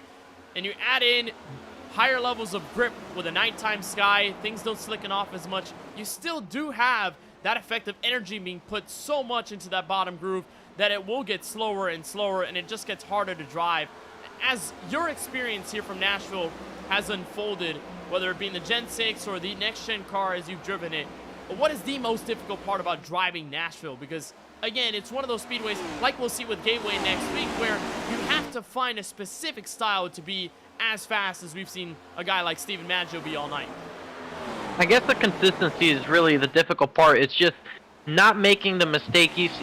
Because you have to run the bottom, that means you also run the risk of tapping the apron on the inside of the racetrack. And we saw guys hit the apron, and that's gotten them loose or gotten them up the racetrack, and it's resulted in them being able to give up positions in the process. But by running the bottom, you have to run a tight space in 1 and 2 where that lowest seam is and the actual apron of the racetrack. That's such a narrow area to work with that you're prone to make that mistake. But if you minimize that as much as possible, you get the speed advantage. You don't give up the lane on the racetrack that you want to be running, but also you don't give up that crucial amount of time. So that's really a key to running the racetrack. You remember the race I did here in 4Y back in Season 3. It was also 200 laps in that one, and we only had 1 caution on lap 17 of the race, and then the final 180 went under the green flag. So consistency under the green flag was super important in that one, and it could be important in this long run here. Would you say it's one of your top 5 favorite tracks on iRacing? I would say it's top 2 or 3, but it's definitely not 1. No, well, we all know what number 1 is, and number 1 for me is the same track. It's obviously Homestead, as here it's hard fighting for third or second place rather on the racetrack. Harlow giving it all against Moreno here, found a way to the inside on the back straightaway about a lap ago, and is still putting his Chevrolet on the bottom end of the speedway. So this will continue on with Stepien in the background trying to figure out what he can do to help his teammate in the way of the battle and try to catch further up to Stephen Maggio. But would you say it's maybe second, third? Where would that line up? Oh man, now that's a tough one to put a number on it, Kenneth. You're really putting me in a tough spot here. I couldn't pick. I can tell you other tracks that are in consideration before I tell you an order, because I really can't put it in order. Is Coda one of them? Probably not. I wouldn't put it that far up on my personal list. I will say this. Okay, to give you a top 5, if I had to give you one, as there's a contact between the 16 and the 87. Top 5: Homestead, Nashville, Watkins Glen, the new Texas Motor Speedway, and Kentucky. Oh, Kentucky. Well, actually, are we talking Legacy Kentucky or the newer scan that obviously is not in use anymore because NASCAR doesn't race there anymore? The newer one, but actually I'm gonna toss that one out and throw in Indianapolis. Okay, well, I was thinking Indianapolis would be on that list alongside Watkins Glen, because those seem to be the tracks that, regardless of the league it is, you seem to stand out and have a lot of emphasis on those speedways. And you know, we talk about history of other racetracks like a Coda that opened back in 2012. It's a relatively young track. You know, look at Indianapolis, how old that track is. Over 100 years of racing there in the heart of the city. And you look at Nashville Super Speedway and you think this is a rather odd sequence of events, because this track opened back in 2001 and it hosted NASCAR racing, it hosted IndyCar racing, and then in 2011 they shut down the speedway, all for it to be reopened 10 years later. So when I think of this track, I always like to think of increments of 10 years, because there's always a monumental situation that happens 10 years apart from the next, whether it be 2001, then 10 years later it closes, 10 years later it reopens. Maybe in 2031 there'll be something that happens, and Moreno just spun on the back straightaway, hard racing with Harlow. And that was going to happen. And I saw that happening from laps Harlow away. entering turn 3, and it gets the Jockey Outdoor Chevrolet for a whirl. That was a moment waiting to happen between those two, Kenneth. The 16 and the 87 had been making contact for a couple laps now, and they had both lost about 2 seconds nearly to Maggio. And I got a pretty similar incident as well, and the outcome was actually pretty much the same, a 360 through the grass. Harlow was trying to side draft the 87, and I've been vocal about the side drafts of the inside car, not necessarily due to the driver, but because of the sim. You try to side draft the car on your outside, and it just automatically spins the car out, and that should not be a thing that happens in the sim. We talk about the great things of iRacing, Kenneth, but I think this is something that the team should look at and hopefully try to improve on in some way, because by no means is that something that should happen with that minor of a contact. And Harlow was just trying to keep Moreno in his ground, and we saw the aggression from Ross Harlow, trying to move Moreno slightly up the racetrack a little bit, lap by lap, just because he wanted to cut down to the inside of the racetrack off the apex of the corner. But that's not necessarily because he wants to shove Moreno out of the way, but, it's still hard, clean racing, and, by that point, there was no intent for Harlow's sake to spin Moreno around down the back straightaway. It's just trying to fight for the lead. How about quick pit stops? Moreno gets away at the back end of this thing. He was still coming out third, though, and a lot of two-tire calls led by Stephen Maggio. The only trio to take 2 tires is, you guessed it, KBueno Racing. They have made this a staple of their strategy at this very racetrack, especially in the 4-wide series, and they came away with a 1-2 finish there by your current top 2 in that order, and they're going to keep those positions. Moreno had cycled back to 11th after they picked up the pace car before the green flag pit stop, so with the 2 tires here, he'll be in third, and once again in front of the 16 for this restart. So KBueno Racing with these alternative strategies, we'll see what that works out for them. We've talked about why 2 tires works, in that the car setup tends to be a little bit on the tighter side, especially with how many laps they were on that run. I could see 2 tires definitely working here. Steven, he's definitely the one that brings it up the most. Let's do 2 tires. I think this is the right time to do tires. Or he'll also say this might not be the time to go for the 2-tire strategy. See the track temp at 88 degrees? It's probably the right time to do 2 tires if 97 is doing it. So your top 3, all of them take 2 tire calls on pit road. Everyone else from 4th on back, they elected 4 fresh Goodyear Eagles. So not a bad call on either sense of the direction, because 2 tires here at Nashville, they seem to work. And when you don't have the sunlight beaming down on the concrete with a lessened track temperature, this strategy could work a little better. But 4 tires is 4 tires. And if you want to have grip on all sides of the race car, that's also a good choice. So not really faulting either end of the strategy here on our longest green flag run of the night. That's cut short by a spin from Ethan Fonseca Moreno off the nose of Ross Harlow. This will leave us with 60 laps to go, and that puts us right at the near window for fuel. But I believe, Francisco, based on the 100% fuel we have tonight and for the season, they will be able to make it to the checkered flag. Again, it will be a conversation about how will you save the tires and how will you make them last if we stay green the rest of the way. KBueno Racing will lead us from row number 1 with the most dominant car of the day, Steven Maggio, leading them back to turn number 1 with a head of steam. Moreno gives them a nice shove down the bottom end of the speedway, and the 2 Harlows trying to split Jaden Porter in the first corner.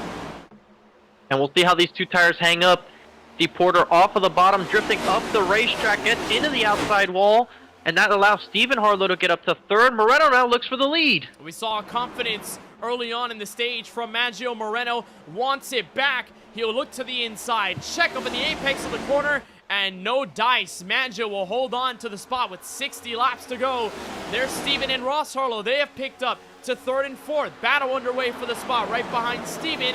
There is Jaden Porter on the outside, and then the teammate of Ross, Steven Stempien, down the end of the speedway with Cedric Hunter and Lawson Peel and take everyone in the top 10 at least within a second. Porter got loose in turn 2, and it hurt his momentum down the back straightaway, but he's currently in the process of trying to battle the 16 of Ross Harlow for the 4th spot. As Steven Harlow gets a big run on Moreno, he'll go to challenge for P2. Great run off turn 4 by Harlow. He'll take the look underneath, but remember that secondary lane plays such good defense, and the Jockey Outdoors Chevrolet is not going to give this one up easily. Steven's going to have to work for it off of turn number 2, and he cannot get back to the inside entering turn 3. So door shut, fight for second is done. And now Ross Harlow's doing the same maneuver he was doing to Moreno now with Porter. Oh, and Steven Harlow sideways. Oh, but he saves it. Now here come the other Harlow and the Porter driver to the outside. 3 abreast into turn 1. And Steven Stempien further back, trying to maneuver his way however he can. Porter just wants to get clear. He has not gotten clear since the restart, but Harlow, as well as being a great defensive driver, he just knows how to keep his car in there and continue the battle for lap after lap. But you see what he's doing. Porter's willing to give him all that space, but the 16 doesn't want to run the bottom. He'll actually door Porter up the racetrack. It's a high-intensity third verse here from Nashville Super Speedway, and the music is starting to reach its close into the final 55 laps of the race. Strategy still finding its way through with the tire sets. Remember, 2 sets of tires, or 2 tires rather, on the right side of the car for Jaden Porter, 4 tires for everyone else around him. Stempien came there to give him the assist, and it'll actually clear him from the battle with the 16, and Stempien gets cleared for 4th as well. Now here comes Steven to battle his brother. And the 2 Harlows will go side by side. Cedric Hunter just waiting faintly in the background for a moment. Him and Lawson Peel have put themselves here in the back end of the top 10, but have not decided to peek out of the curtains just yet. It seems like they're waiting for this run to get into the very deep stages for them to start making their moves. But now here comes Hunter. Look on the inside for 6th place on Ross. And a little bit further back, Chris Progar right now finds himself up towards the top 10 in position. He's one of those cut line drivers that we have talked about throughout this evening that need to have a good run. You look at where they sit in the standings right now, and Progar is outside by 17 points over Chris Gabeau in the number 25. Gabeau, as you look at it right now, has not shown up to this race, so those are critical points that Progar can gain, especially if he stays in this 10th position. Others around Progar that he's trying to race are the 28 of Casey Knighton, who's down in the 21st position. He's also racing the 32 of Richard Swabe, who currently runs in 17th, and Robert A. Moyer Jr. in the 18, who is currently in the 23rd position. So you look at those cut line drivers, Kenneth, right now this is a really good opportunity for Progar to gain on that cut line going to 2 races remaining. it is going to be fun to see where that all lies. But big points on Chris Cabot for not being here in this race, and then obviously the runs that Richard Swavely, Justin Erb, and a couple of others have put up tonight in comparison to Chris Progar. I mean, this is going to be a standout run from a track that's pretty hard to drive. How about the battle for 17th underway? Craig Parks, that tied Chevrolet on the inside. And that's James Kunkel again. One of those Star Wars themed cars here on May the 4th. That is Obi-Wan Kenobi on the left side of his number 42 for D Legacy Motor Club. And speaking of Casey Neiden in that fight for the playoffs, he's back in 21st. He's got a double-edged lightsaber, literally. He's got the good side for Anakin Skywalker in the prequel, and then the dark side when he turns over to the Sith under Chancellor Palpatine in the late stages of Episode 3 in the Star Wars franchise, and then ends up becoming Darth Vader after that big battle with Obi-Wan Kenobi at Mustafar, that very lava-type planet. And there's Casey Neiden, one of the best paint schemes we've seen tonight. He runs 21st at the tail end of what is the lead lap, but there aren't that many drivers a lap down that are still on the speedway. It's everyone one lap down or more that are basically out of this race. That starts with Robert A. Moyer Jr. and then Timothy Stubblefield. Zachary Hall's actually exited this race, so that's a big deal for the North Carolinian who finished on the podium last week at Pocono. Kevin Roy, who like we saw go end over end on his roof. Sean Kalis and Brad Fulham, those are the DNFs here from Nashville Superspeedway. You know, Kenneth, I've been here a couple times, not to the racetrack, but to the city of Nashville. I'm wondering, is there a future trip to the Nashville city for you sometime? I hope so. I mean, I think of American cities that I'd like to visit, and Nashville is one of them for sure because, you know, I've heard good reviews from you, but the overall atmosphere of Nashville seems very fun. The music is high, you know, the nightlife is great. It seems like a very pretty, very nice city. I don't know. I don't have it in the plans for the short term, but I'd say within the next maybe 3 or 4 years, I'll probably make a trip up north to Nashville.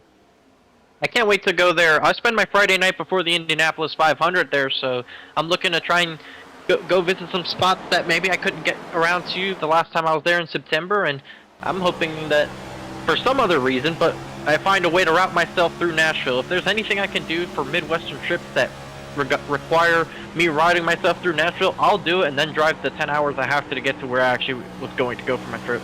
Is there a favorite part about Nashville that you like the most? As here's Steven Stempy battle for second on Moreno.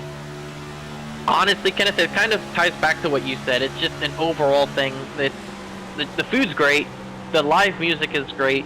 It's just and I think you'll understand what I mean by this. It's the good things that Miami has without the bad things that Miami has. That's a pretty good way to describe it, I guess. There's Porter getting and I know you know. out of the way. Yeah, I know exactly what you're talking about. Two of us Miami natives here that know the details of the city as we've lived in it for our entire lives, basically. But, you know, Nashville is a city I have on my radar. So maybe the Buenos will hop out to Nashville. Maybe I'll make a trip up to Nashville and maybe take a trip to the Speedway and just to get a look at what it looks like. I know it's in Lebanon, so it's a little further out from proper Nashville, but that's the case with a lot of other NASCAR tracks across the calendar. They aren't exactly in the heart of the city unless it's literally the Chicago Street Course, which is right in the middle of Grant Park.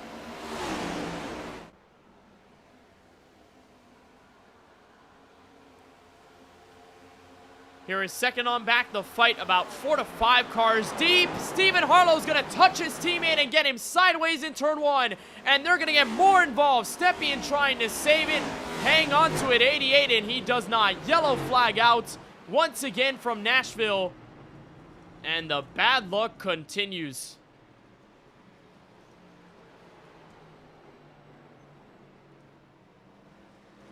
Still a long way to go, but just like Dover, the mistake and the negative situation pops up inside the final 50 for Steven Stempien. And it all starts with a nudge entering turn 1. We saw how close the fight was for second place. And they were just about single file. Stephen Harlow down the inside of Jaden Porter. I think the entry in this corner is going to be the catalyst of it all. Yep, and it's Stephen Harlow just diving a bit too hard in the corner. Grabs the quarter panel of his teammate who saves it at first, and then grabs a bit of Jaden Porter's quarter panel. Tries to save it again. Look at the avoidance there. Tony Kivet. Oh my God. Beige and orange car on the inside of the racetrack, able to get out of harm's way. And for another week, Steven Stempien will have to deal with a comeback tour. Here's an onboard look entering turn 1. Perhaps a bit of the impatience being shown here. As you see, just Stempien was running that line. He's been lifting early for these corners, and the 11 just goes in there a bit too hot.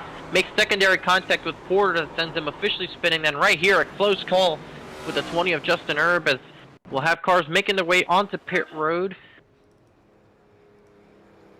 Remember that 2-tire call by the 3 KBueno Racing drivers.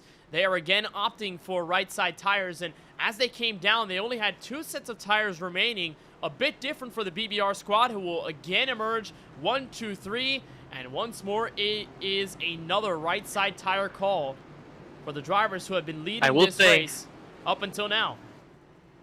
I will say it's different this time because they're not the only guys on 2 tires, which you can look at it as a good thing or a bad thing. Is you have Ross Harlow, Warren Kyle Keith, Chris Progar, Alex Muscarella, and Justin Erb all having taken 2 tires on this restart. And you only have 2 in the top 10 with taken 4. That is Lawson Peel and Cedric Hunter.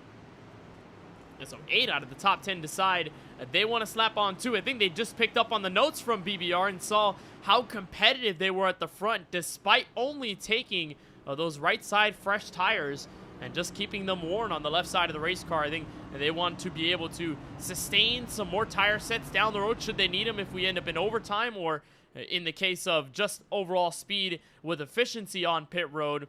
A lot more 2-tire calls than we anticipate. So another yellow flag here from Nashville. Let's get a note of your top 10 and some notable names other than the BBR 3. Of course, Ross Harlow back and forth. Chris Progar, how about the race high 5th for the Wisconsin driver? He steps up for TOW Racing. Justin Erb, his teammate, is back in the area near the edge of the top 10. That's 9th. And then Alex Muscarella. Haven't seen much of that Lowe's Cobalt Chevrolet over the course of the night, but adding on to the list of Droppin the Hammah teammates in the midst of this group at the front. And we noted Stephen Harlow, Ross Harlow, Steven Stempien, and bringing car number 48. Now you've got a full party, even though Steven Stempien will have to try and recover from that spin that brings out the recent yellow. Speaking of Stempien's car, he's going to be rolling 19th on the inside of one of the penultimate rows, rather the 3rd to last row on the racetrack, as we get the restart inside nearly 40 laps to go.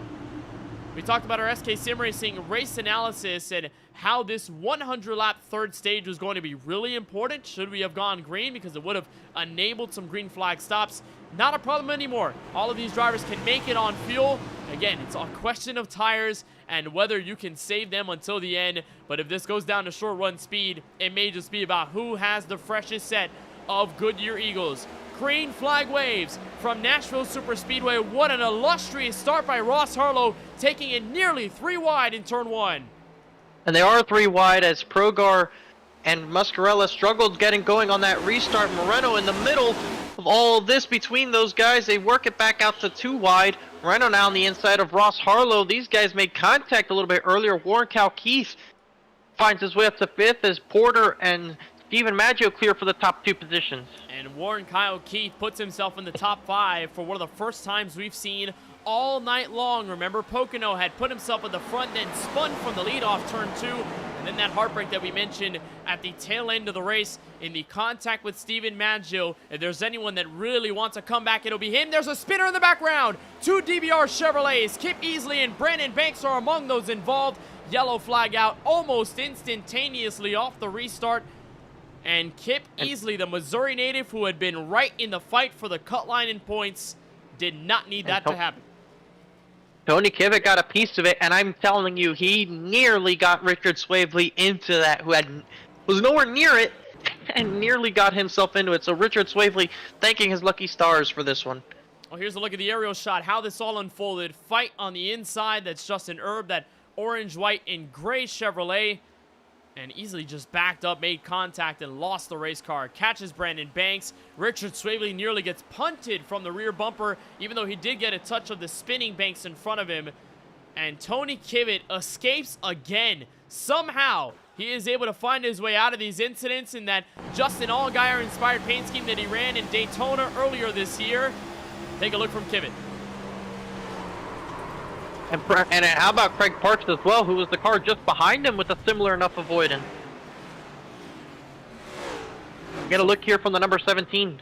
4 Drinkin' Bros Racing cars sort of involved in that. There's the right side look from Craig Parks' Tide Chevrolet. He will see his teammate drift all the way right in front of him. And again, everyone's hopping on the brakes, barely escapes Kip Easley's nose, and just goes through the grass and doesn't pick up any damage. How about some great avoidance by the Talladega winner this season? Craig Parks will survive another lap. Oh man, I wish I was that lucky of missing the wrecks here. You know, this isn't necessarily a wide racetrack, so it's kind of hard to get out of harm's way, but great avoidance regardless. However, when we talk about DBR, some of them getting away, some of them not. For Kip Easley and Brandon Banks, for sure it is the latter portion of that statement, as both of them will visit pit road. Lots of damage to either car. Easley will get the worst of it. And Brandon Banks, although kind of careening down the racetrack from the spinning Easley, he will repair his race car for the most part, and there's not really a scratch on that anymore. So the pit crew did a great job of getting the Chicagoland winner of Banks right back out into the mix, and that leaves us with another yellow flag to deal with, which should, again, considering the situation, lock everyone on fuel if there were any lingering doubts. But I don't think at this point that's the case, Francisco. And this race may just end up being a raw fight for the track position at the end of it, because we haven't seen a long green flag run in a little while. The desperation is kicking up, and hence why the cautions are starting to appear on the raceway. And it'll continue to be so. You know the saying, cautions breed cautions, and there's no reason to believe it won't be any different now in the lesser portions of this race. As the laps continue to wind down, the intensity will pick up, and I just, someone eventually is going to lose their patience or try something different. We've seen the Harlows be aggressive against KBueno Racing in the latter portions of this race, trying to push the issue. I would expect to see the 16 here try and be aggressive on this restart to take the lead. Well, the last 3 races have seen 3 different winners, 2 of them on the same team, and one of them has been the most dominant driver of the year. Jaden Porter, winner at Dover by winning both stages and then the race. Lawson Peel taking away the dub at Michigan, and then a sweep for Steven Maggio in his debut as well. KBueno Racing has controlled both stage wins, not by the same driver though. Maggio, winner of stage 1, Moreno taking stage 2, and once more on the restart, all 3 of them will have control of the field from the first until the second row on the outside. More cars on 2 tires though, so we'll see how that pans out. Green flag, lap 164. And Maggio went to the outside there because Moreno lined up in 4th, who struggled to shift up into 3rd there. Now Harlow's going to try to creep up in front of him, but look at Porter trying to go side by side with Maggio for the top spot. Take a look to the inside, but we have not seen that move be quite successful, especially in the apex of the corner. And once more, Maggio will hold on to his fort, stay up in front. Porter will try and play defense. It's Ross Harlow trying to get in from 3rd. Moreno has actually gotten away from the fight quite a bit. He'll start it up again out of turn 4, and the fight for 3rd place underway. Warren Kyokeep, Alex Muscarella, how about them door-to-door for top 5? A great run from Muscarella in the works here if he's able to hang on. You see Lawson Peel, one of the few on the 4 tires just behind this duo. We'll see how well the 4 tires can work for him, if they're able to click off enough laps. Further up ahead, the 16 is getting passed by Ethan Fonseca Moreno, so the 87 gets back up into 3rd. Solid aggression there to get back to the inside, and I don't think Ross wanted any part of staying side by side and to lose them so much time, so he waits back and forth, and they'll be single file again. Keith will try and get the better of Muscarella, beats him off the center of the corner, but that wall-up comes up quick. There's Richard Swavely sideways off of turn 2. Yellow flag out again. And now these cautions are going to not really allow drivers to make significant alternative strategies, in that you might not see guys come down pit road, at least at the front of the field, unless they get long enough of a run. And it wouldn't surprise me to see if anybody decides to take 2 again if they did make their way back down pit road, such as short enough runs. And what 2 tires does, you see it looks like he might have gotten loose on his own, Kenneth. I'm not too sure about it, but certainly looks like there might have been some netcode contact that resulted in him going back to the outside. Let's ride on board with him here going into turn 1. It looks like right around here he might have gotten some help, and yeah, some netcode contact is definitely what sent him back up to the outside. Yeah, it appeared he did get nudged out of the way a little bit, but not by any intent, just pushing the car to the inside, and Swavely ends up as 22nd place. He will pick up the rest of this field, and we will once again sit behind the iRacing official pace car, coming up to 30 laps remaining from the virtual Nashville Super Speedway. Let's see if we can get a moment to talk with Ross Harlow, the driver of the number 16. He's been in the midst of the fight. And remember, he was one of those guys who had taken 4 fresh Goodyear Eagles earlier on in the race, but then decided 2 tires was the right call. So we'll get a moment to talk with the Ross Harlow driver. Ross, you got a copy with us? Yeah, loud and clear, Kenneth. How you doing, brother? Good, good. I'm assuming you're doing pretty good right now. Car looks pretty fast. Gold colors, and we'll talk about that a little later. But very good run so far. We want to talk about the strategy that came up. You took 4 tires a little while ago. Maybe picked up on the notes from the top 3 leaders. Was 2 tires the right call? What was the situation there of switching between 4 and 2? I mean, I really didn't think they were going to have the speed out the gate. I was pretty impressed that they were able to roll it as hard as they were. I'm assuming they took 2 there as well, this last stop. So I figured, this last caution, we, those left sides are going to be a little bit fresher super late, but, we just need the race to go green long enough for it to, that extra couple of laps to make a difference here, and maybe we can actually get somewhere. But it's just so tough to race here. It's so tough to pass. You get a run and the car just stalls out when you get in the clean air or get to somebody's quarter or what have you. It's, it makes for great close racing, but it's so frustrating here on track. Well, the aggression probably will pick up. I know this is the most of short run pace we've seen from this entire event, given the longevity of things early on in this race. I want to talk quickly about the paint scheme here just before we get green. And first of all, I want to say congratulations to you and the missus on 1 year together, and that's the reason why this car looks the way it is tonight. So I'll give you the chance to give the shout out to the missus as you're trying to get the win here tonight from Nashville. Hell yeah. Hey, honey. Hey, how you doing? Thank you for letting me race tonight. Yeah, I love her to death.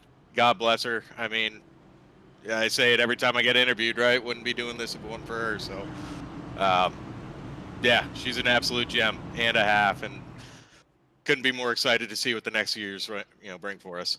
Hopefully she's cheering you on here. Francisco, what do you got? I am curious though, Ross. Is the couch ready for you after this race? Oh God, I hope not. The couch ain't too comfy here. The bed, though. All right, Ross. Well, we'll let you get back locked in. Best of luck here on the restart. Hell yeah, boys. Thank you.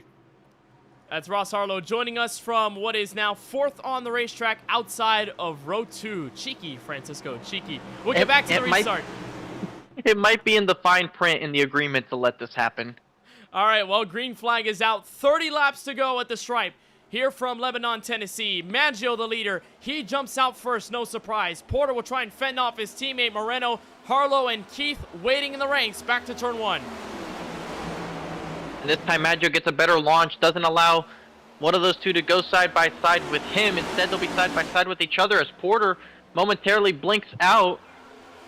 As you see, the 16 closes up to the back of them. They'll still side by side, but that allowed Maggio to get a couple car lengths clear. Moreno trying to challenge for P2 as Warren Calpeace and Lawson Pugh go side by side for 5th. You got to think about his teammates, though, how long you want to spend door to door before you look at that gold and black plated 16. And there's a spinner near the outside wall. That's Steven Stepien, who loses his right front fender, and he has stalled it in turn 1. Yellow flag ignited as a result, and the race is over for Steven Stepien tonight. It was some light contact with the 20 and an overcorrect that sends him into the outside wall. There's the frustration of driver 88 as he's probably getting ready to call it a quits here for this evening. It's just been a frustrating season. He's had great speed, one of the top contenders, if you will, just week in and week out. But none of the results really are indicative of the performances that he's had. He leads the league in stage wins this season, and there you're going to see it right around here. Just some small contact with the 20 of Herb, and hard into the outside wall. Tears the rear bumper off, and some suspension damage on the right side. He immediately tows it to pit road. 88 is done for the evening. And that's a hard situation to face when you're at speed on the straightaway, and there's a slight curve coming back to the start-finish line. Once you get a tap from the back, I mean, it's obviously unprecedented. He's not expecting that to happen. with Justin Erb. But here's a look as he's fighting with his teammates, and there's Chris Progar on the inside. The touch is going to come right there. It's in the attempt to save that the car just ricochets back to the right. And by that point, the intensity of the hit to the safer barrier is going to kill the suspension. And we know how long you have to spend down pit road to get that car fully repaired when the toe link is broken and the steering is bent to a certain degree. So for Steven Stepien, this finish will go down as another forgettable one late in the regular season. And we've talked about the level of consistency for Stepien to start the year. Only had one finish outside of the top 10 in the first first 5 races rather of the year. He had 11th place at Daytona, and from there 3rd, 4th, 7th, and 9th. But after that, as soon as March kicked in, New Hampshire was a tough one. That was 20th place. Then his best finish came at 11th right after that, Talladega. Then a 20th place run at Michigan, and then 7th, which seemed to be the best of the situation over the last month or so for Stepien, and that came just last week at Pocono. And tonight, as he's out of this race for good, he won't have a dog in the fight, and for right now, we'll see him 22nd. Been a spring to forget for Steven Stepien. I think he's going to be looking forward to the summer months and hoping that something just clicks. He's able to get it turned around and really make it better for himself and his season. We know he's going to be a part of the playoffs. That's not really in question here. He's locked in on points, and those stage wins are definitely going to help him in the playoff point situation for seeding. But he knows he wants to win. He knows he can win, and he's proven it several times that he can contend to win these races. It's never really gone for him to the checkered flag all the way through. So he's hoping that when we do show up to the Charlotte Motor Speedway, that things can just change and click. And he's got some good tracks in that playoff run. He's not going to be someone you just ruled out. He's not going to give up until it's over. That's for sure. Yeah, that's 100% on that situation. He's not a driver to give up easily. He's very relentless. And with a season like he's had, despite some of the poor finishes with the bad luck and crashing at times, he's had stage victories. He has so many points to where, for right now, there is no level of concern. He will be okay, but he will be out of this race late in the stages from Tennessee. We'll try to pick things back up inside the final 25 laps. And just to reiterate the segment that we had shortly there with Ross Harlow, who will once again be restarting outside row 2 back in 4th place, there was confirmation from Sarah J in the YouTube chat that he will not sleep on the couch. They had a wonderful anniversary together. So a big shout out to the Harlow couple and Ross and Sarah. Glad that you guys had a good time and a happy 1-year anniversary for all of us here at the KBueno Racing Network. Green flag racing once again, and it's Maggio in control. Harlow again peeking outside 3, doesn't go for it into the corner, and first time Warren Kyle Keith has enough of a restart to file the inside lane on Jaden Porter. He won't be able to get his nose underneath yet. Mascarella in the wall, but we stay green. Seems like every other restart, Moreno and Porter swapped the 2nd and 3rd positions for the restart, as there's Warren Kyle Keith on the apron of the racetrack, slides up and nearly gets into the 16 as he's going to wreck it into the outside wall. And he had to overcorrect it and hard into Casey Knighton down the speedway. That is a heartbreaker for Casey Knighton, who is on the brink of elimination to get into the postseason, and another strong car is seemingly out of this race in the blink of an eye. That is not good at all for Casey Knighton. Kenneth, he was going into this race, he was -7 to Chris Cabot, who's not in this race, but Progar's been having a solid one. He only has 10 points over Progar. Chris Progar right now is running in the 8th spot, so that most likely will cost him the position of Chris Progar and have him somewhere around 20 points behind the cut line going into the Gateway racetrack. There you see the contact, and it happened late. He had no part in that wreck, and Warren Kyle Keith doesn't appear to have had any kind of control over his race car at that point. Just goes down the racetrack, and nothing he or Casey Knighton can do about it. There you see the extent of the damages. You don't really expect that he would come down the raceway that fast, and Knighton up the road. That red and blue lightsabered race car is going to take a trip down pit road. The force not with him right now, seemingly choking him out at this point, and Warren Kyle Keith will see his race come to a demise in a very ugly way. Just got nudged into the corner, I think, and got to the apron, And then by that point, just face the same situation that Stempien did, right? Just car is sideways, you try and overcorrect it, and then it just ends up right into the outside wall. There was initial damage there, made even worse by the contact, and then as he's coming down the track, the slam from Casey Neiden didn't really help the situation all too much, and so he will end up on pit road. Same deal for the Neiden D-Legacy Motor Club Toyota. And Alex Muscarella will come down pit road. 4 fresh Goodyear Eagles and some fuel. Muscarella had been running in the top 10, brushed the wall there off the restart, but decides with under 30 laps to go, he wants to come in. Well, it's not going to hurt his case to come in and take these tires, considering where he was running on the racetrack and how many laps we've ran, even with the caution laps.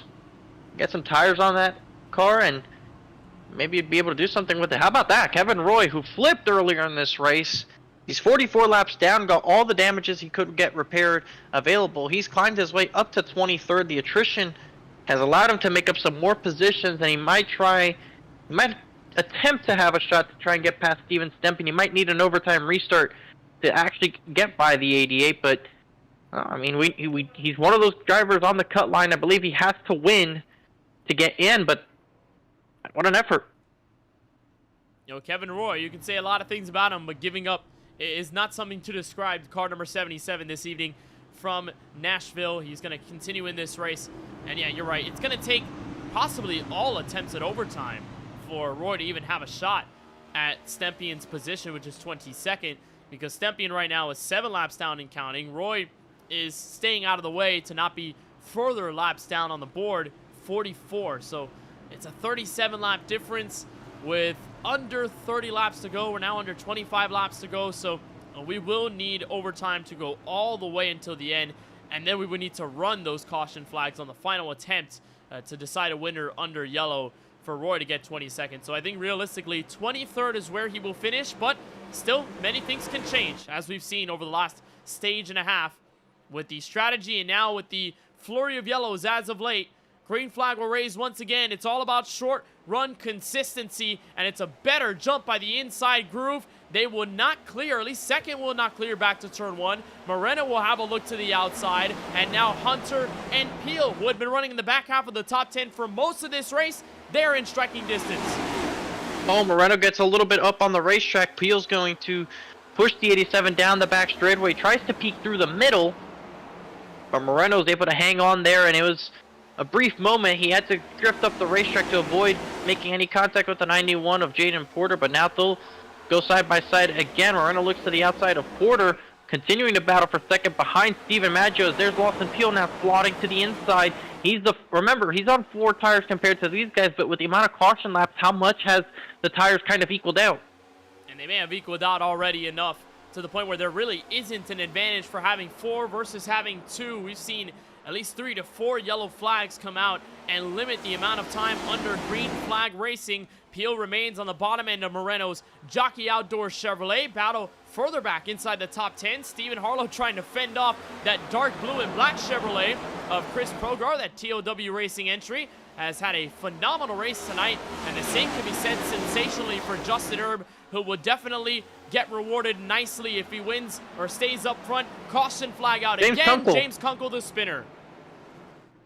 Another yellow flag. Yellow cautions, breed cautions, and it appears as though he got sideways off of turn 2 and know where the 3 car was able to go.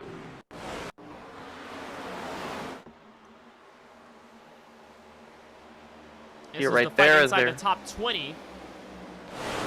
And he was loose before he got hit by the 3 car, so he had been backing up just trying to save the car. And then in came Schaefer, who had a strong start to the race, fell back considerably. We haven't really seen him much in the top 10 since. See if we can get a better look at this one out of turn 2. But it's the Apex that catches the 42 car. There you see the back end step out just a little bit, and then the touch from Schaefer is enough to send him spinning. And at that point, you're at the back of the field, so there isn't as much congestion there behind to get around. Good avoidance, though, by everyone, and thankfully, Kunkel escapes without any damage, and that is a Obi-Wan Kenobi-inspired paint scheme for Kunkel tonight. He will pick things back up, and he will enter pit road alongside his teammate Casey Neiden, who continues the damage repair from the incident with Warren Kyle Keith off of turn number 4.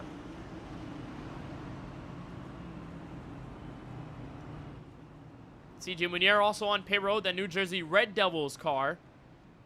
We haven't seen much of the DBR Chevrolet tonight, but he is one of those guys repping a hockey team, right in the midst of the NHL playoffs that has had plenty of exciting moments. The New Jersey Red Devils, I believe, a part of that pack running for the Stanley Cup this year. And so he'll come out of pit road, quick 4-tire stop. And I think he may have just been done with his set of tires. Everyone got 5 sets, Francisco, going into this race. All of it mostly used up with the stage endings and the caution flags that came out. And now you got to be a little more conservative, because you think of a dash to the finish line, tires may be the difference. I mean, we've seen 2 and 4 be decided, but I think by now, with the amount of laps everyone has run, you get fresh tires. You could blitz through the field if you get a run long enough to get you in that position. But again, it's that kind of thing where you run off of trends, and the trend is we haven't seen a green flag run go past 5 to 7 laps. Yeah, and you're not going to go from somewhere in the teens to the lead of this race in that many laps, and you're going to have more cautions that come out. So particularly Steven Maggio in a great position. He's been chalking up all these laps led under these caution flags, but overall the KBueno Racing trio have worked great on these restarts to keep these positions, continuing to hold off everybody from being able to mount a challenge to Steven Maggio, whoever the second place driver is. Usually whoever finds himself in third is the one having to hold off any attack, which is going to come from Lawson Peel and Cedric Cutter on this particular restart. But with what is going to be 16 laps to go, anybody who pits now most likely will not get the full advantage of these tires, especially considering they probably haven't even worn out that much in terms of actual wear. They haven't ran that many green flag laps on them for the amount of laps that it's been since they've been put on. And then you think about whether these guys at the front are going to be even willing to give up track position just to come down pit road. I'd say the popular answer will be no with 17 laps to go. I mean, you keep getting yellows. I mean, the answer is going to be, why would we come down pit road if we're just going to give up track position and lose what could be a winning scenario for us? And if there is any driver that is clutch enough to go out and win, it would be Jaden Porter. This is his third Droppin' the Hammah Cup Series start with an average finish of 1.5. Ready for the restart again with 16 to go from Nashville Superspeedway. Maggio will again bring the field to the green flag, and this time Porter with a fantastic restart gets his nose to the outside. All 3 of them got a great restart. Porter trying to get to the outside, but Moreno was able to put up enough of a challenge for P2 that did not let Porter get through, but all of them were able to get well away from a challenge from 4th place, who now is Lawson Peel, as he tries to drive it up to the outside, but now he's going to have to deal with Cedric Hunter and Stephen Harlow in the process. Hunter, Peel, and Harlow among those drivers that are part of this rebellion, trying to stop this DBR empire at the front of the field. Coming to 15 laps to go. We saw Peel get a nose to the inside, chops off the 45 car, entering turn 1. What an aggressive move by the 4-time winner this season, and nearly got himself spun in the corner. There comes Stephen Harlow, Ross Harlow fending on the outside lane. Hunter will again make the dive into turn 3, but no progress on any of the top 3 runners. 14 left. Jaden Porter trying to eye down his teammate for the lead. Maggio's just been so dominant and so quick this evening that it's going to take something else for Porter to find the gap. But we saw them in this position a couple of months ago in 4 wide. It was Porter in second, about this far back in the same conditions, trying to find a way to get past Steven Maggio. Both of them on 2 tires, both of them in the nighttime. And did Porter learn anything that he could apply here in the closing laps of this race to get by Maggio? And a great look from the Louisville, Kentucky native on what he can do. We've seen plenty of options used from the driver perspective in terms of getting away from dirty air and trying to get an edge off the corner. We've seen high approaches, low exits, and it may just be like that for Porter. It may just be the only approach he needs to try and pick up some speed on his teammate. And for Porter, who was just 1 spot short at Michigan a couple of weeks ago, will try to get a second career Droppin' the Hammah Cup Series win under his belt. And there's Maggio on the right side of your screen, trying to eye in on what his teammate is doing to play better defense. And that's how you can tell that the bottom is just so dominant. Porter went to the outside for 1 corner, and that's the gap he lost. He was right on his bumper, now he's 3/10 back, trying to see if he can dive in the corner to continue to close in the gap and close back. As you see, Peel looks to the inside of Ethan Fonseca. That's for third, but right here, this is the battle for the win with 11 laps to go. Still no edge by either driver. 0.2 of a second separating Porter and his teammate. Moreno is 4/10 back with Lawson Peel hot on his tail. Has not made a move yet, but at some point, do you consider using the bumper just to nudge a driver up the racetrack and make that position? I'm not sure whether Peel would be one of those to do that, but for right now, things are calm entering the final 10. And could this be another runaway for Steven Maggio, who had to fend for every last advantage at Pocono last week? Did not get away with a dominant race victory, but we saw here in 4 wide a couple of months ago how Maggio could pull away on the long run and set the standard. For most of the night, he has been doing so right now, and he's trying to be that model that's on the front end of his race car. Can't stop us now. 9 laps to go. And they're 3 wide further in the field with Muscarella, Richard Swavely, Justin Erb. Brandon Banks is in the middle of all that as well. All just barely inside the top 10. Some crazy racing going on as Muscarella makes some contact with Richard Swavely there. There's Parker Bland in the number 13 trying to get a top 10 result for her today. Mind you, a ton of those drivers did pit 15 laps ago, led by Muscarella, who came down. Brandon Banks was among those in.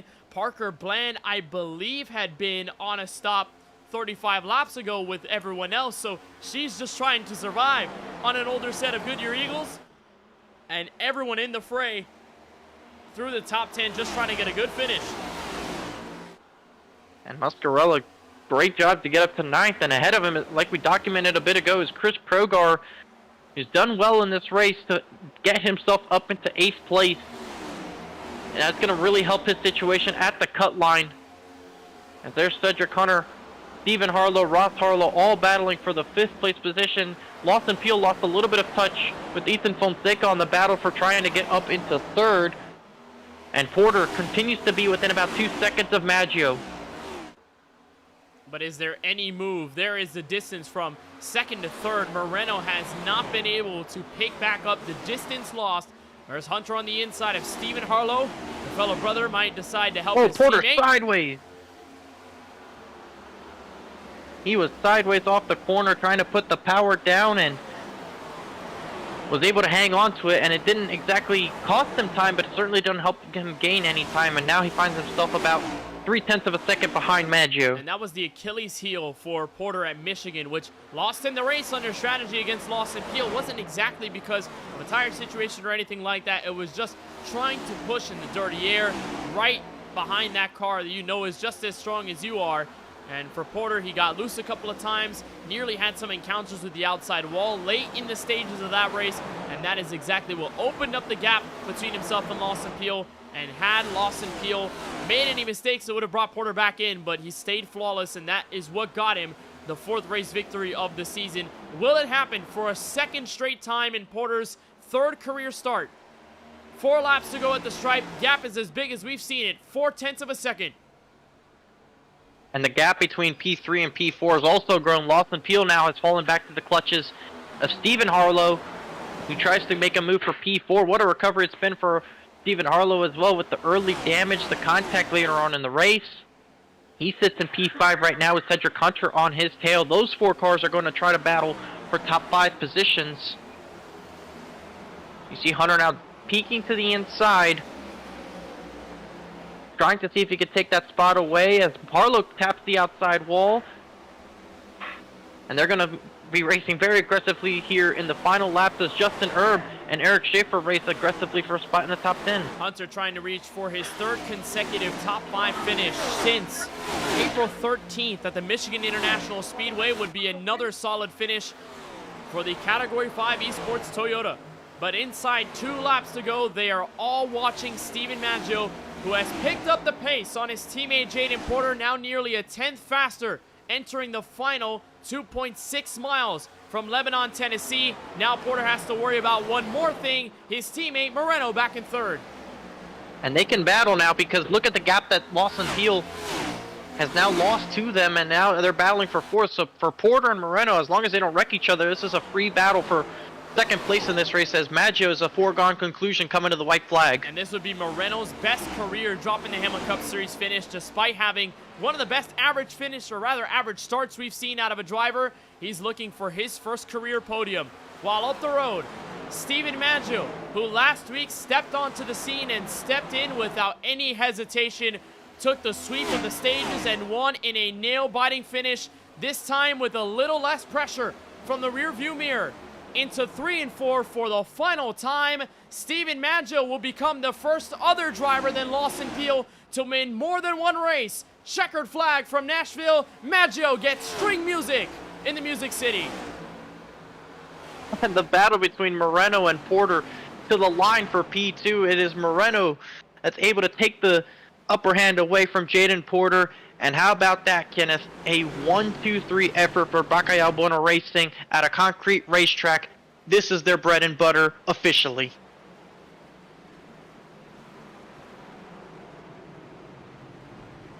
And he is the first driver this season to win a race consecutively back-to-back. Lawson Peel couldn't even do it, and he's won 4 this year. An impressive show-out by Maggio, who, like Ethan said earlier on in this race tonight, has so much confidence behind the wheel at this specific track, and he never let up. For the second time, Steven Maggio wins in the series and will visit Droppin the Hammah victory lane, this time from Nashville. He has not lost a race in Droppin the Hammah competition yet, Kenneth. Just keep that in mind. Undefeated. And what a drive it was tonight for Maggio. And banking off of the back-to-back 2-tire calls that his teammates followed him in. There's Moreno with his best finish of the season in second. I'm sure he's just as happy as Maggio is. You know, after the struggles we've seen Moreno have all season long, this is a breakthrough moment. And it's a team victory, 1-2-3 for KBueno Racing in their very short Droppin the Hammah Cup Series tenure. Look at all 3 of them celebrating together. This was a great team effort by all 3 of them to control those restarts and really help each other hold off the entirety of the competition in the entirety of that last stage, through all the caution flags, through the different strategies, through the moments in the last stage, like when Moreno got turned sideways around on the back straightaway to recover to this P2 effort. But Maggio leading about 3/4 of this race with a fantastic job to come away with the victory and once again call himself a 2-time winner this season. A winning moment for Steven Maggio. They will prop up on the start-finish line, and they'll try to get a worthy picture for this accolade. 1-2-3 for the team here at a very tough track to drive, and after a 200 grueling laps, it's Steven Maggio who ends up with the victory, his second career Droppin the Hammah Cup Series W. Let's get a look at the full unofficial results here from Lebanon, Tennessee. Maggio the winner, and he wins by half a second over Moreno, who was in the hard-fought battle for P2 with Jaden Porter. He beats his teammate in that respect. Lawson Peel ends up with another top 5 finish, continuing his streak of great finishes. Stephen Harlow really needed this one after the struggles last week at Pocono. Cedric Hunter bounces off of a podium at the Tricky Triangle with a P6 tonight. Good points for him. Ross Harlow, great run for the number 16 Chevrolet tonight in 7th. Alex Muscarella played it well with the fresh tire call, and despite all odds, Muscarella ends up in 8th. Chris Progar for TOW Racing locks in 9th place. And how about Eric Schaefer? Struggles for most of the outing, kept his foot in it, kept his name in the game, and he is the final driver to get top 10 credit. 11th place goes to the 20 of Justin Erb. Brandon Banks will finish in the 12th position. Number 13 of Parker Bland, she'll get the number 13th place finish. Craig Parks will finish in 14th. Tony Kivett recovers for 15th. CJ Munier will finish in the 16th spot, with Richard Swavely in the 17th position. James Kunkel will finish in 18th. Tip Beasley in 19th, and Casey Knighton rounds out your top 20. Then we'll look at everyone 20th on back. That starts with Warren Kyle Keith. What a great race he had been building up until that unfortunate crash off turn 4. The 78 car goes 16 laps down. 22nd goes to Steven Stempian. A similar story to Keith. A strong race early, very consistent race car, but a crash late in the going would basically take him out of contention. Kevin Roy, despite going on his roof out of a corner to bring out a caution flag with Brad Fulham and a couple of others, he gets his race car repaired, and he stays in the race until the very end. 23rd is where he comes home. Robert A. Moyer Jr. in 24th, Timothy Stubblefield back in 25th, and then a trio of drivers who found really bad luck early. Zachary Hall in 26th, Sean Kalis in 27th, and Brad Fulham went only maybe 46 laps before his race ended, and he ended up 144 laps down. So let's get a moment to talk with our race winner tonight. That is Steven Maggio, and he becomes the first driver since Lawson Peel to get more than one win here in 2025. We join Maggio here in Droppin the Hammah victory lane for the second week in a row, and it is unprecedented, Steven. This accolade, not only is it a BBR 1-2-3 finish, it's your second in a row, and you are the only driver to win back-to-back races, being your only 2 starts of the year. How special is that, given how this race went? Yeah, it's awesome. This was a bit of a stressful one just because, we had so many restarts there at the end, and you just get a little bit worried. How many times can I get the jump and get out to the lead before, someone jumps it with me and we're going side by side in turn 1 or something. I think I did with Jaden once, but I was still able to get the lead. But yeah, it's cool. I love this track. This is my best track by far, I think. Happy to get another win. Talking with Ethan earlier on in the show after winning stage 2, and he talked about how he felt he was kind of holding you up a bit, just understood how fast of a race car you had. And we saw that in stage 1, of course. And stage 2, stage 3 seemed to be the same way, but you were trapped a bit more in that dirty air. As soon as you got the lead, things got a little better. What was that perspective there with the 2 tire calls and all of those yellows, which at that point just became a game of track position? It was track position is just immensely important. I lost the lead on pit road at the end of stage 1, just like I did at Pocono both times. And then I was stuck behind Ethan pretty much that whole run. And I was trying to be patient, and because he's my teammate, I didn't want to just battle him and then slow us both down. So I was trying to be patient with him. But then at the end there, I started really pushing, and I just couldn't get by him. And then I luckily got the lead back on pit road again at the end of stage 2. And I was like, I got to keep this. I don't want to have to try to pass someone. I don't want to have to try to balance if I should try to pass or if I should defend. I just want to be up front and let the other guys do whatever they have to do behind me. So I knew I was going to take 2, and then the caution came out, and I was like, man, I just took 2, so now they know that 2 works, and they're probably going to take 2. So then I was like, I'm just going to have to take 2 again. And it ended up working because we had so many cautions that, we never even really got to wear our tires that much. And yeah, just 2 tires work really good at Nashville because it's so tight, and it'll free you up a little bit. So that was the game plan. And it all worked out in your favor. 2 race starts and 2 race victories. It is a strong start to your Droppin the Hammah Cup Series career by a far margin to anyone else. Great job tonight, Steven. On behalf of all of us at the KBueno Racing Network, congratulations on the victory. But before we let you bounce, anybody you want to thank for tonight's run? Yeah, huge thank you to Ethan because he put my 97 on this paint scheme on a Chevy. And I was really dumb, and I joined the session in my Toyota because I'm a Toyota in every other league that I'm in.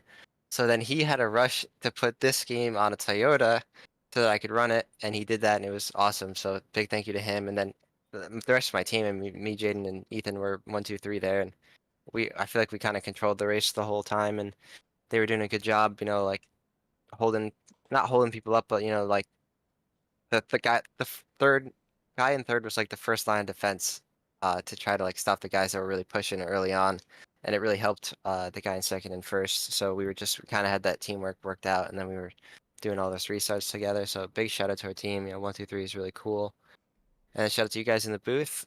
Love watching these races. I'll for sure gonna watch this one back, and shout out to guys running the league. Steven and Chris. Happy to be here. Big shout out to Ethan there with the paint scheme. He came up clutch in those final minutes right before race time came around. But in all seriousness, yes, Steven, congratulations on the victory here from Nashville Super Speedway, and best of luck as we get into Gateway next week. Should be a lot of fun, but enjoy the victory. Thank you. Have a good one, guys. Steven Maggio captures his second straight victory, leading 150 of the 200 laps. It is straight up dominance for Maggio this evening. And Francisco, a positive story for Ethan Fonseca Moreno, his best career DTH Cup Series finish, runner-up. Well, it's better than a 19th place finish, Ethan. Here, you're able to come away with a top 3 finish here. A great run for you and all of your teammates. Just kind of talk us through the race and just walk us through your perspective there in the closing laps. Yeah, look at me. I'm doing pretty good. Nah, it was fun there. I mean, a lot of hard fought battles and all that. Just a lot of beating each other doors off and stuff. I wasn't too happy about it. I'm pretty sure everybody else wasn't too happy about it. But I mean, it's hard racing. It is what it is. Kind of made Jaden look washed there at the end after passing him on the last lap. So it's always nice beating him as well. I did see that on the back straightaway that you went all the way to below the yellow line to get around him in turn 3, and you made it work. So yeah, Jaden is not going to live that one down. But Ethan, after this great run here, as we move towards Gateway and Daytona, at least in the regular season action, as we continue to move towards the second half of the season overall in Droppin the Hammah, what are your expectations in the next couple of racetracks, and what are tracks that you have circled up to try and get a win at? Definitely looking at the next 3, 4, 5, 6 races. I'm looking at 7. Oh my gosh, these are good tracks. Oh my gosh. This is exciting. I'm not gonna lie. Definitely pumped for these next few races. I feel like I'm gonna be really good at most of these, especially looking at like Charlotte and Darlington, Bristol. Those ones. Daytona I'm looking forward to as well. Just came off a win like this past week, so yeah, a lot to look forward to. It was a great effort from all 3 of you guys, and that leads me to have to ask you, Ethan, what's it like in those moments when you're working with your teammates on these restarts? You keep getting these cautions late in the race. Like, what's going through your mind as you're trying to work out racing and also at the same time making sure your teammates and yourselves are given a good situation on the restart and then do battle? Honestly, we were just talking about this.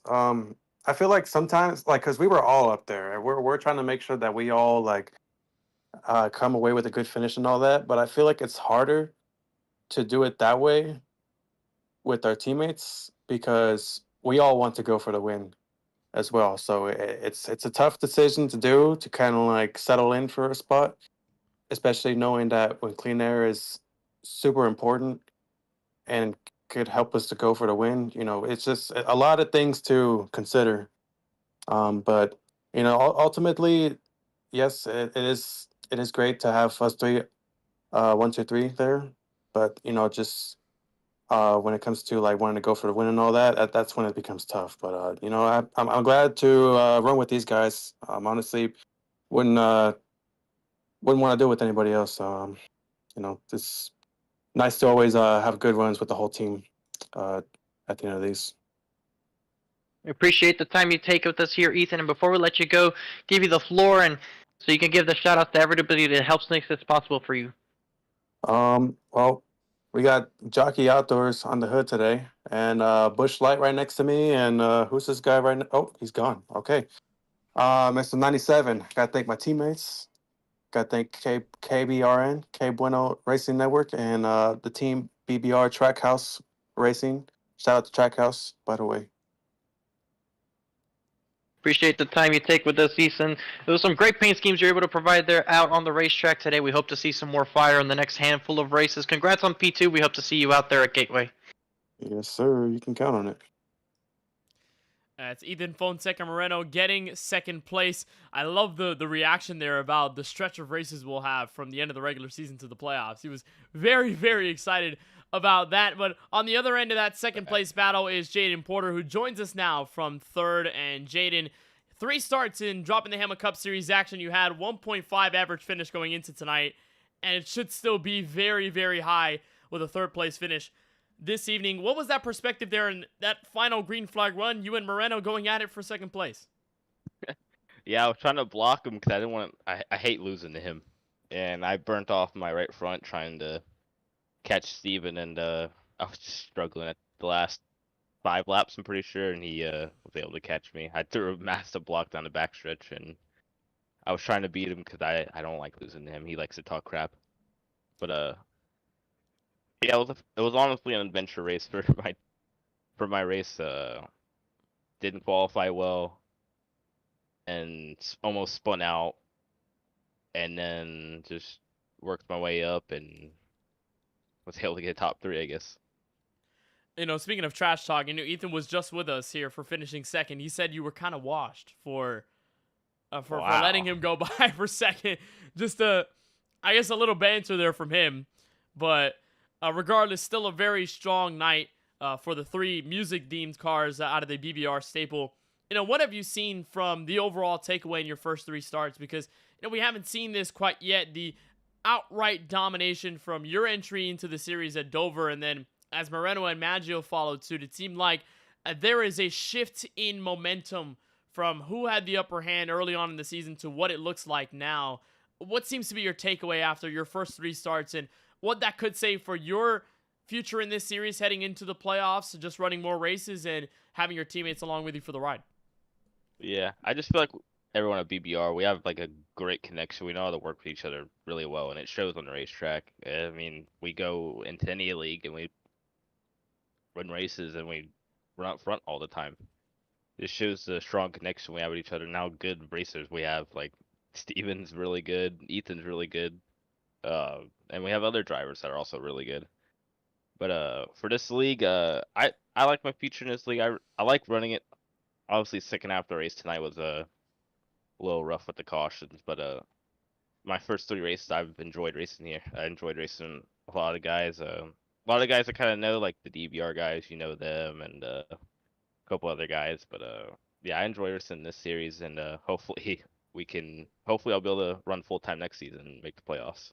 Well, Jaden, solid 3rd place effort here as we head into Worldwide Technology Raceway at Gateway next Sunday night, which should be interesting one for many of the guys, including yourself, in the field. Right before we let you bounce on the podium finish, anybody that you want to thank for tonight's run?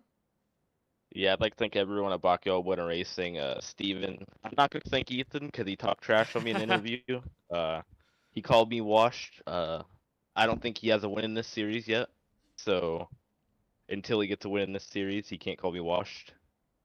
And thank you guys for doing the broadcast. Steven Stepien for hosting this league, and that's about it. All right. Maybe you guys can hash it out, but for right now, it's full-on trash talk. I'm not going to say we're opposed to it right now.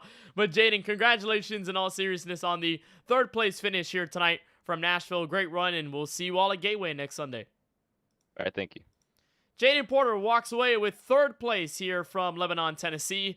That's kind of fun to see the banter between those 3 teammates, always going at it with each other. And, Moreno and Porter kind of going back and forth with that fight for 2nd place that ultimately goes in the favor of car number 87, while their teammate Steven Maggio wins, and we move forward. Gateway will host the next round of the inaugural season in the Droppin' the Hammah Cup Series, first ever trip to the track over in Illinois. Worldwide Technology will see the field next week, May 11, 2025. You'll find the coverage right here on the KBueno Racing Network. We'll start our coverage at around 8:05 p.m. Eastern.